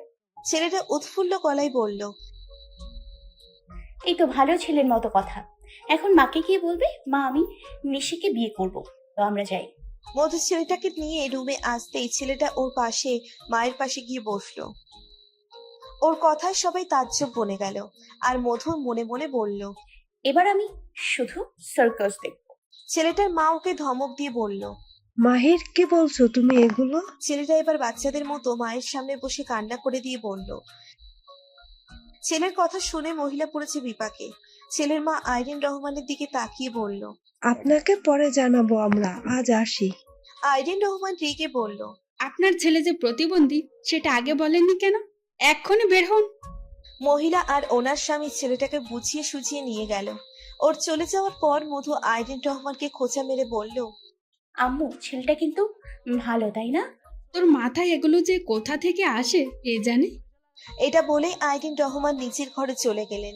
আর মধু একটা বাঁকা হাসি দিয়ে নিচের ঘরে গিয়ে বলল, তুমি পাতায় পাতায় চললে আমিও চলি শিরায় শিরায়, মিসেস আইরিন রহমান। মধু আয়নার সামনে দাঁড়িয়ে একবার নিজেকে দেখলো। তারপর আস্তে আস্তে নিজের সাজসজ্জা মুছতে লাগলো। ওয়াশরুম থেকে ফ্রেশ হয়ে এসে পড়তে বসলো। আজকে মনটা ভালো, তবে ভালো লাগার মূল কারণটা মধু ধরতে পারছে না। দুপুরে ইয়াদের সাথে সময় কাটানো নাকি ছেলেপক্ষকে দাঁড়ানো, কোনটা মধুর মন ভালো করার কারণ? যাই হোক, মধু পড়ায় মন দিল। 10:30 বাজে। শুধু পড়া শেষ করে টেবিল থেকে উঠলো। এখন খাওয়া দাওয়া করে ঘুমোতে যাবে। মধু ডাইনিং রুমে এসে খেতে বসলো। মধুর মা বলল। কালকে আমরা কুমিল্লা যাব। মধু ভুরু কুচকে বলল, কেন? তোর খালাতো বোন সাইকার বিয়ে। ও আচ্ছা। এখন গিয়ে ব্যাগ গুছিয়ে নিস। মধু মনে মনে খুশি হলো, কিন্তু মুখে কিচ্ছু না বলে খাওয়া শেষ করে উঠতে না উঠতেই আইরিন রহমানের ফোনে কল আসলো। আরিয়া ফোন দিয়েছে। মধু রিসিভ করে বলল, হ্যাঁ বল। তোর জন্য খুশির খবর আছে। মধু কৌতূহলী হয়ে বলল, কি খুশির খবর? তোর জন্য 2টো টিউশনি খুঁজে পেয়েছি। ক্লাস 5-এর 2টো বাচ্চা, যমজ ভাই। দুটোকে একসাথে পড়াবি, মাসে 5,000 দিবে। কনফার্ম করব? ভালোই হলো, করে দে। কবে থেকে পড়াতে হবে? সামনের মাস থেকে। আচ্ছা শোন, আমি 3 দিন কলেজে আসবো না। কেন? খালাতো বোনের বিয়ে, কুমিল্লা যেতে হবে। ও আচ্ছা, সাবধানে থাকিস। আচ্ছা রাখি, আল্লাহ হাফেজ। মধু ফোনটা রেখে দিল। এতক্ষণ মনটা ভালো ছিল, আর এখন আরো ভালো হয়ে গেল। আল্লাহ যখন দেয় মনে হয় সব খুশি একসাথেই দেয়। মধু নিচের ঘরে গিয়ে ব্যাগ গোছানো শুরু করলো। ব্যাগ গুছিয়ে শুয়ে পড়লো। কালকে সকালেই রওনা দিতে হবে। বাসের জানালা দিয়ে বাইরে তাকিয়ে আছে মধু। বাতাস মধুর চোখে মুখে আছড়ে পড়ছে। দ্রুত গতিতে বাস ছুটে চলছে কুমিল্লার উদ্দেশ্যে। কুমিল্লা যাওয়ার পথে অনেক গাছপালার ধান ক্ষেত দেখলেই চোখ জুড়িয়ে যায়। মধু মনে মনে বলল, ইস, ইয়াদকে নিয়ে যদি এই ধান ক্ষেতগুলোর আইল ধরে হাঁটা যেত। আমি সামনে হাঁটবো আর ও পেছনে। মধু এগুলো ভাবছে আর লজ্জায় লাল হচ্ছে। কিন্তু এগুলো কি সম্ভব? হয়তো না, তবে কল্পনা করতে দোষ কোথায়? বাস্তবে না হলেও কল্পনাই আমরা এভাবে হাঁটবো। মধু মৃদু হাসলো। বাসটা এখন মেঘনা ব্রিজের উপর দিয়ে যাচ্ছে। বাস থেকে নদীটাকে এত সুন্দর লাগছে বোঝানো সম্ভব না। নদীতে মালবাহী জাহাজ, নৌকার স্টিমার চলছে। মেঘনা এত বিশাল যে এর শেষটা চোখে পড়ে না। যতদূর চোখ যায় শুধু মেঘনার বিশালতা, চোখে চোখ পড়ে। মধু তখনকার মতো এখনো ইচ্ছে করছে ছোট একটা ডিঙি নৌকায় ইয়াদার ও ভাসবে মেঘনার বুকে। মধু মেঘনার দিকে তাকিয়ে দৃশ্যটা কল্পনা করতে করতে চোখ বন্ধ করলো। মেঘনা ব্রিজ পার করে গেছে অনেক আগে। এখন ওদের বাস কুমিল্লা ক্যান্টনমেন্টে আছে। একটু পরেই পৌঁছে যাবে খালাদের বাড়ি। মধু হাত ঘড়িতে দেখলো এখন সকাল 9টা। মাত্র 3 ঘন্টা লেগেছে কুমিল্লা আসতে। মধুর খালার বাড়ি কুমিল্লার লাকসাম থানায়। ওটা খিলা ইউনিয়নে পড়ে। মধুরা খিলা বাজারে এসে পড়েছে। এখান থেকে ওর খালাতো ভাই শিহাবের সাথে ওদের বাড়ি যাবে। ইতিমধ্যে শিহাবও এসে পড়েছে। এখন যাওয়ার পালা। খিলা থেকে একটা সিএনজি নেওয়া হলো খালাদের বাড়িতে যাওয়ার জন্য। সামনে শিহাব ভাই বসেছে আর মধুরা পিছনে বসেছে। গ্রামের সরু রাস্তা দিয়ে সিএনজি চলছে। কোথাও দুপাশে পুকুর তো কোথাও ধান ক্ষেত। মাত্র আধা ঘন্টা লাগলো বান্দুয়াইন পৌঁছাতে। এখানেই খালাদের বাড়ি। মধুরা সিএনজি থেকে নেমে একটু হাঁটলো। বাড়ির উঠানে আসতেই মধুর বড় খালা আইরিন রহমানকে জড়িয়ে ধরলো। আর সাইকা এসে মধু আর মিলিকে একসাথে জড়িয়ে ধরলো। তারপর ওদের ভিতরে নেওয়া হলো। আরো অনেক আত্মীয় স্বজন আসছে। আজকে সন্ধ্যায় গায়ে হলুদ। মামিরা আর খালারা কাজ করছে। মামারা বাজারে গেছে। শিহাব মধুদের বাসায় নিয়ে চলে গেছে ফুল আনতে। আরাফ গেছে বাবুর্চির সাথে কথা বলতে। আরাফ, সাইকা আর শিহাব 3 ভাই বোন। মেজু খালার কোনো ছেলে মেয়ে নাই। আর সবচেয়ে ছোট আইরিন রহমান, মানে মধুর আম্মু। উনি 3 বোনের মধ্যে ছোট। সব মিলিয়ে মধুর খালাতো ভাই 2টা আর বোন 1টা। একটু জিরিয়ে নিতেই মধুর আম্মু এসে বলল, ব্যাগ থেকে জামা কাপড় বের করে গোসল করতে যা, সাথে মিলিকেও নিস। কোথায় করব গোসল? পুকুরে গিয়ে কর, সাইকাও গেছে, ওর সাথে যা। আচ্ছা। মধু জামা কাপড় সহ মিলিকে নিয়ে পুকুর পাড়ে গেল। গিয়ে দেখে সাইকা কোমর পানিতে নেমে গোসল করছে। মেয়েরা এখনো গোসল করে, ছেলেরা মসজিদের সামনে একটা পুকুর আছে সেটাই করে। এই পুকুর ঘাটটা মোটা কাপড় দিয়ে বাঁধাই করা, তাই রাস্তা থেকে কেউ দেখতে পায় না। সাইকা মধুকে হাত দিয়ে ইশারা করলো পানিতে নামার জন্য। মধু মিলিকে ঘাটের কিনারায় নিয়ে গিয়ে জিজ্ঞেস করলো, তুই কি আমার সাথে নামবি? না, আমার ভয় করে। মিলি ভীত গলায় বলল, আচ্ছা, তাহলে মগ দিয়ে গোসল করে নি। সাবান, শ্যাম্পু সবই আছে। মিলি ওপর থেকেই গোসল করে ভেজা জামা কাপড় নিয়ে ঘরে চলে গেল। সেখানে পাল্টাবে। ওর এখানে পাল্টাতে লজ্জা লাগে। অবশ্য লজ্জা লাগারই কথা। সব সময় তার 4 দেয়ালের মধ্যে পাল্টানোর অভ্যেস হওয়ায় এখন এখানে আনইজি লাগবে। তবে গ্রামের মানুষ এখনো এভাবেই পাল্টায়। মিলি চলে যাওয়ার পর মধু সাইকাকে বলল, আপু, ছেলে কি করে? সাইকা সাবান মাখতে মাখতে বলল, ইঞ্জিনিয়ার সাহেব। বলেই সাইকা হাসলো। তুমি কি দেখেছো ছেলেকে? আরে গত 3 বছর ধরে তো দেখে আসতেছি। মানে? মধু অবাক হয়ে গেল। আমাদের রিলেশনের বিয়ে, কাউকে বলিস না যেন। জানিস তো আমাদের ফ্যামিলিতে প্রেমের বিয়ে মেনে নেয় না। মধু উত্তেজিত হয়ে বলল, আচ্ছা, কাউকে বলবো না, কিন্তু কিভাবে কি হলো এটা বলো। আরে শোন, তোর দুলাভাই ঘটক দিয়ে বাড়িতে বিয়ের প্রস্তাব পাঠাইছে। আব্বাই বলছে আমারে দেখতে আসতে। তো তোর দুলাভাই তার পরিবার নিয়ে আমারে দেখতে আসছে। তারপর আমরা এমন ভাবে ছিলাম যেন কেউ বুঝতে না পারে আমাদের মাঝে কিছু আছে। আর সবচেয়ে মজা লাগছে যখন ওর মা জিজ্ঞেস করছিল, হিমেল, তোর কি মেয়ে পছন্দ হয়েছে? তখনও নিচের দিকে তাকায়া বলছে। তারপর শাশুড়ি মা আমারে আংটি দিয়ে গেছে। তখন ওর কথা শুই না আমার প্রচুর হাসি পাইছে, কিন্তু সবাই সবকিছু বুঝে যাবার ভয়ে হাসি নাই। সব শুনে মধু হাসতে হাসতে বলল, আপু, তোমরা সেই লেভেলে বাটপারি করছো। কিছু করার নাই রে, আপোষে হইলা আমরা এমন করতাম না। বাড়িতে যদি বলতাম তাহলে অন্য জায়গায় বিয়ে দিয়ে দিত। ভালোই করছো। কিছু মিথ্যা যদি সবকিছু ঠিক করতে পারে তাহলে ওটাই ভালো। এভাবে তোমরাও খুশি, পরিবারও রাজি। আচ্ছা আপু, এই 3 বছরে কি একবারও ধরা পড়ো নাই? না, বান্ধবীরা বাঁচাইয়া দিচ্ছে। বাহ। আচ্ছা, যদি ভাইয়ার ফ্যামিলি যদি তোমাকে পছন্দ না করতো তাহলে কি করতে? এগুলো বলিস না বোন, এই চিন্তায় 2 রাত ঘুম হয় নাই। মধু সাইকার কথাই হেসে দিল। সাইকা ওর হাসি দেখে বলল, হাসিস না, আমি টেনশনে প্রায় মরে যেতেই নিয়েছিলাম। যাক, মরো নাই তো, উল্টো বিয়ে করতেছো। তোর কি খবর? কাউকে পছন্দ করিস নাকি? সাইকার কথা শুনে মধুর চোখের সামনে ইয়াদের চেহারা ভেসে উঠল, কিন্তু তবুও মধু হেসে বলল, আরে না আপু, কিছু বলো। এখনো কাউকে পছন্দ হয়নি। আরে থাকলে বল, আমি কাউকে বলবো না। আরে না আপু, কেউ নেই, থাকলে বলতাম তোমাকে। তারপর আরো কিছুক্ষণ কথাবার্তা আর হাসাহাসি করে দুজনেই গোসল সেরে উঠে এলো। তারপর ছেলেদের আগে খাবার দাবার খাওয়া শেষ হয়ে গেলে মেয়েরা বসলো। এই বিষয়টা মধুর একেবারেই অপছন্দ। কেন মেয়েদেরই ছেলেদের পরে খেতে হবে? ভালো না লাগলেও কিচ্ছু করার নেই। কিছু বলতে গেলেই হামলে পড়বে সবাই, আর বলবে মেয়ে বেয়াদব হয়ে গেছে। তাই আর মধু কিছু বলল না, চুপচাপ খাওয়া শেষ করলো। এখন সন্ধে 7টা বাজে। উঠোনে পাটি বিছিয়ে সব মুরব্বীরা বসে একে একে সাইকার গায়ে হলুদ দিচ্ছে। আর গায়ে হলুদের পরই পাশের ঘরের এক ভাবি সাইকাকে মেহেন্দি পরাচ্ছে। মধুর প্রচুর বোরিং লাগছে। এটাকে গায়ে হলুদ বলে? উফ, কোনো মজা নাই প্রতিবন্ধীর মতো বসে থাকা ছাড়া। মধু ওইখান থেকে উঠে বাড়ির পিছনে চলে গেল, যেখানে রান্না বান্না হচ্ছে। অন্তত ওখানের থেকে এখানে থাকা ভালো, রান্নার লোভনীয় ঘ্রাণ পাওয়া যাবে। মধু একপাশে মোড়া পেতে বসে রান্না দেখতে লাগলো, কিন্তু 5 মিনিট পর আর বসে থাকতে পারলো না মশার জ্বালায়। তাই হাঁটাহাঁটি শুরু করলো। কতক্ষণ আর এভাবে থাকা যায়? পড়াশোনা নাই, টিভি নাই, অসহ্য। তার চেয়ে না আসাই ভালো ছিল। হঠাৎ মধুর মা পেছন থেকে ওকে ডেকে বলল, মধু, ইরিন ফোন দিয়েছে, নে কথা বল। আইরিন রহমান মধুকে ফোনটা দিয়ে চলে গেল। মধু কানে দিয়ে হ্যালো বলতেই ইরিন বলল, মধু, তুমি নাকি কুমিল্লা গেছো? হ্যাঁ, খালাতো বোনের বিয়ে তো, তাই। ও আচ্ছা, ইয়াদ ভাইও কালকে রাতে কুমিল্লা গেছে ট্যুরে ওর বন্ধুদের সাথে। ইরিনের কথা শুনে মধুর লাফাতে ইচ্ছে করছে, কিন্তু নিজেকে কন্ট্রোল করে বলল, ও তাই নাকি? কুমিল্লার কোথায় আসছে? জানি না তো, ভাইয়া কিছু বলে নাই, শুধু বলেছে কুমিল্লা ট্যুরে যাবে। ও আচ্ছা। কি কর তুমি? ইরিন বলল, এই তো বোরিং হয়ে বসে আছি।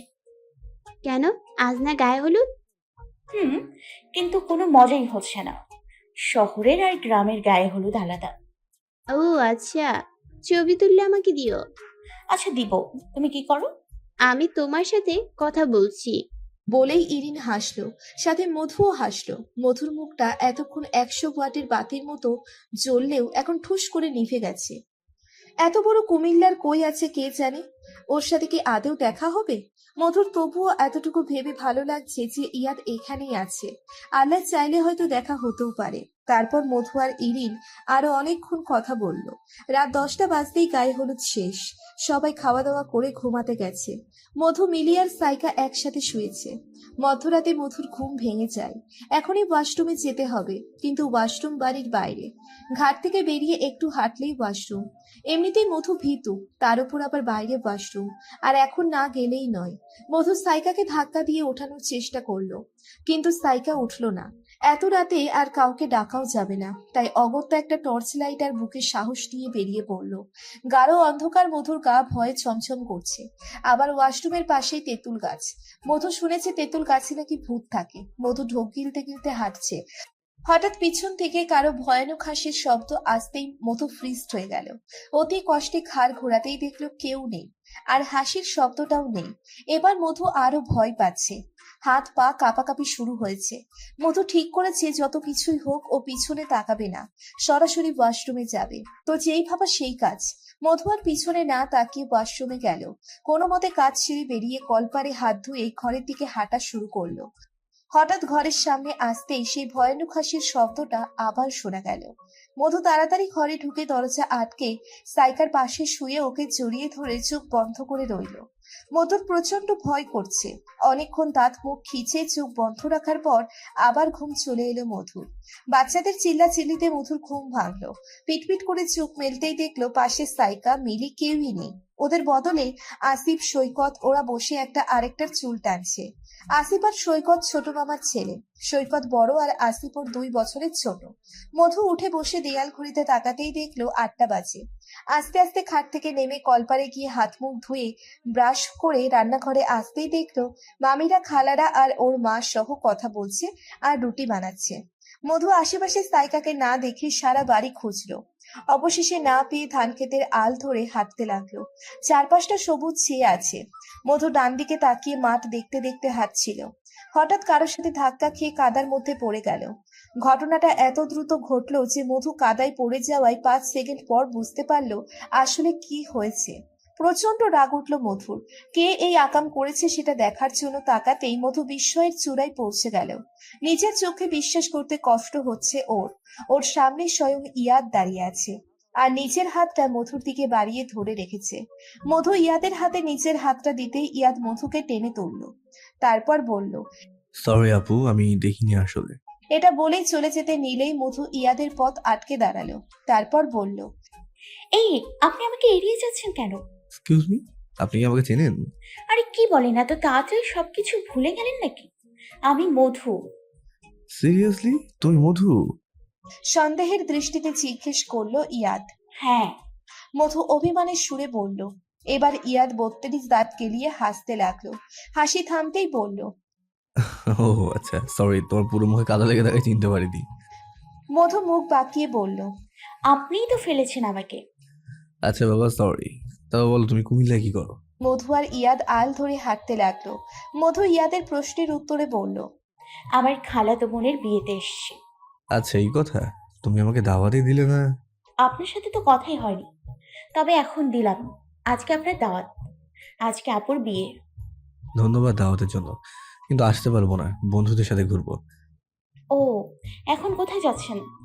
সামনে খালটা দেখছো না, ওটার ওভারের মাঠে এখন আমরা বন্ধুরা মিলে ফুটবল খেলবো, চাইলে দেখতে পারো। আমি দেখবো। মধু উৎফুল্ল হয়ে বলল, চলো তাহলে। আর শোনো, খালের পানিতে মুখটা ধুয়ে নিও। আচ্ছা। তারপর মধু খালের এপাশেই থাকলো আর ইয়াদ ওপাশে চলে গেল। এপাশ থেকে ওপাশ ভালোভাবেই দেখা যায়।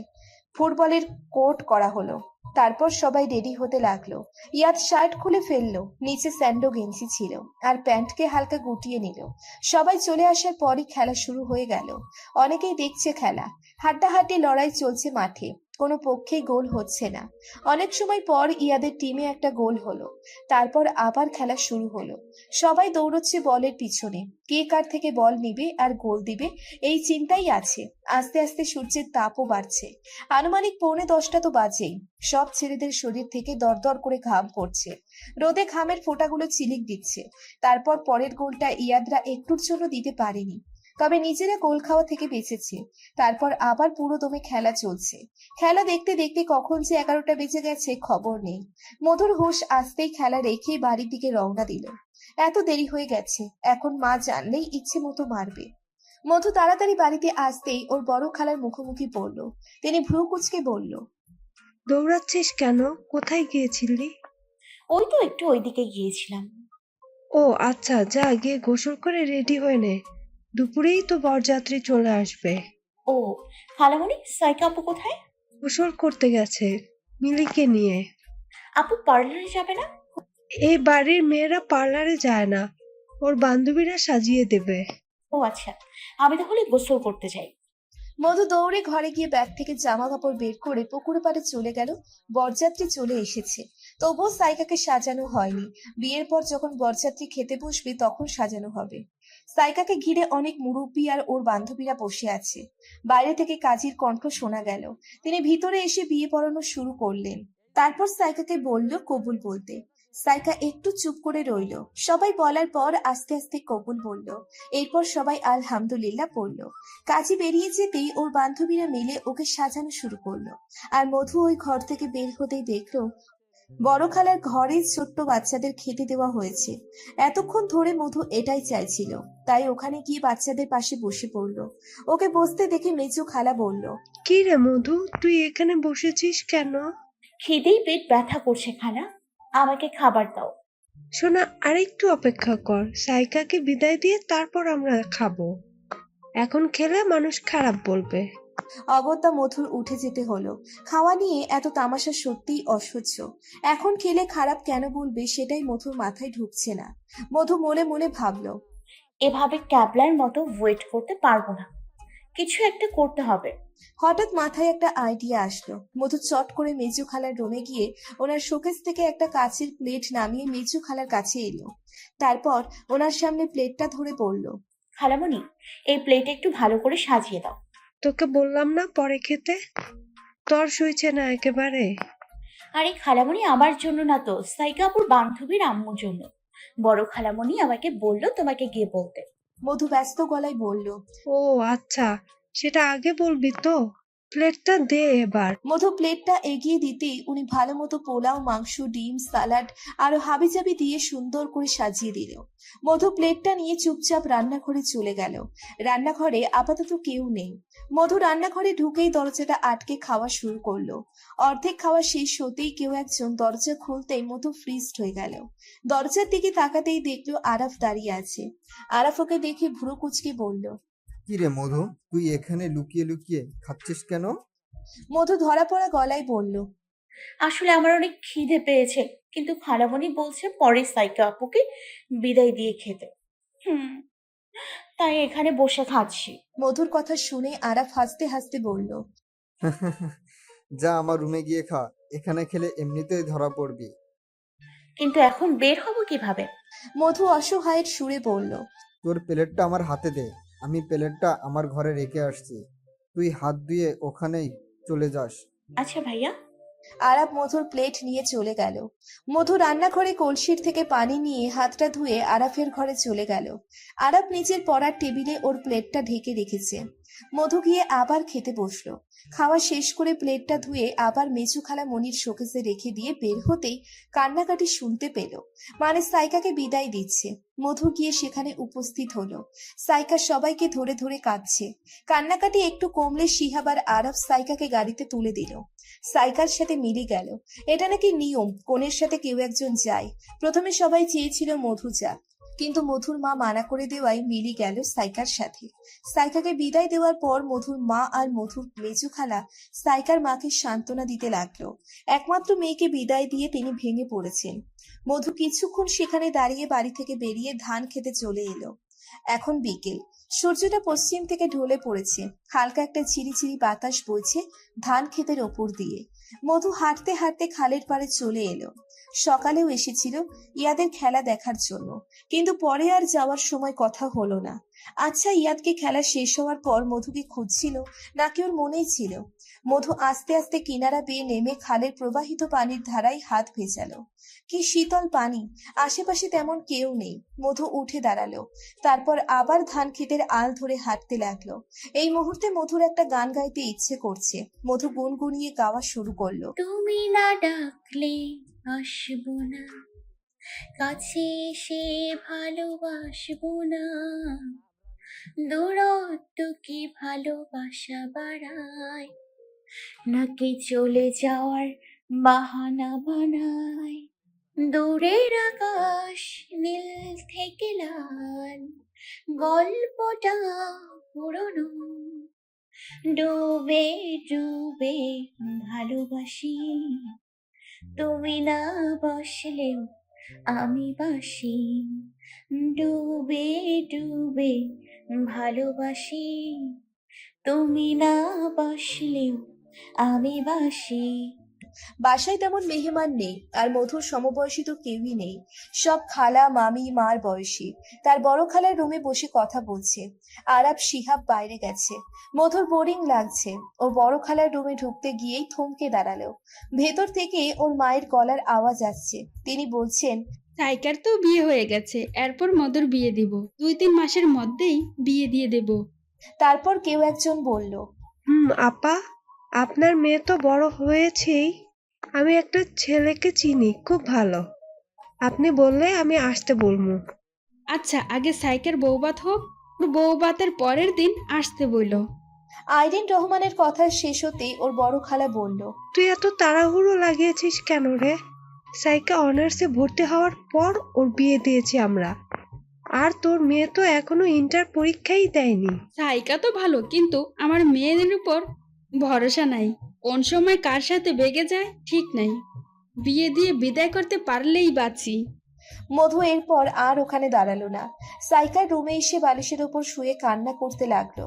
হঠাৎ কেউ একজন ওর মাথায় হাত রাখতেই কান্না থামিয়ে উঠে বসতেই দেখলো শিহাব ওর দিকে তাকিয়ে আছে। আচমকা শিহাবকে দেখে মধু চোখের পানি মুছে ফেললো। শিহাব ভুরু কুঁচকে বলল, মধু, কাঁদছিস কেন? এতে সাইকাপুকে মনে পড়ছে তাই। শিহাব কিছু একটা ভেবে বলল, লুডো খেলবি? হ্যাঁ খেলবো, কিন্তু মাত্র দুজন। না, আরব ভাইয়া আসছে। তুই বস, আমি লুডো বোর্ড নিয়ে আসি। এটা বলে শিহাব বোর্ড আনতে গেল।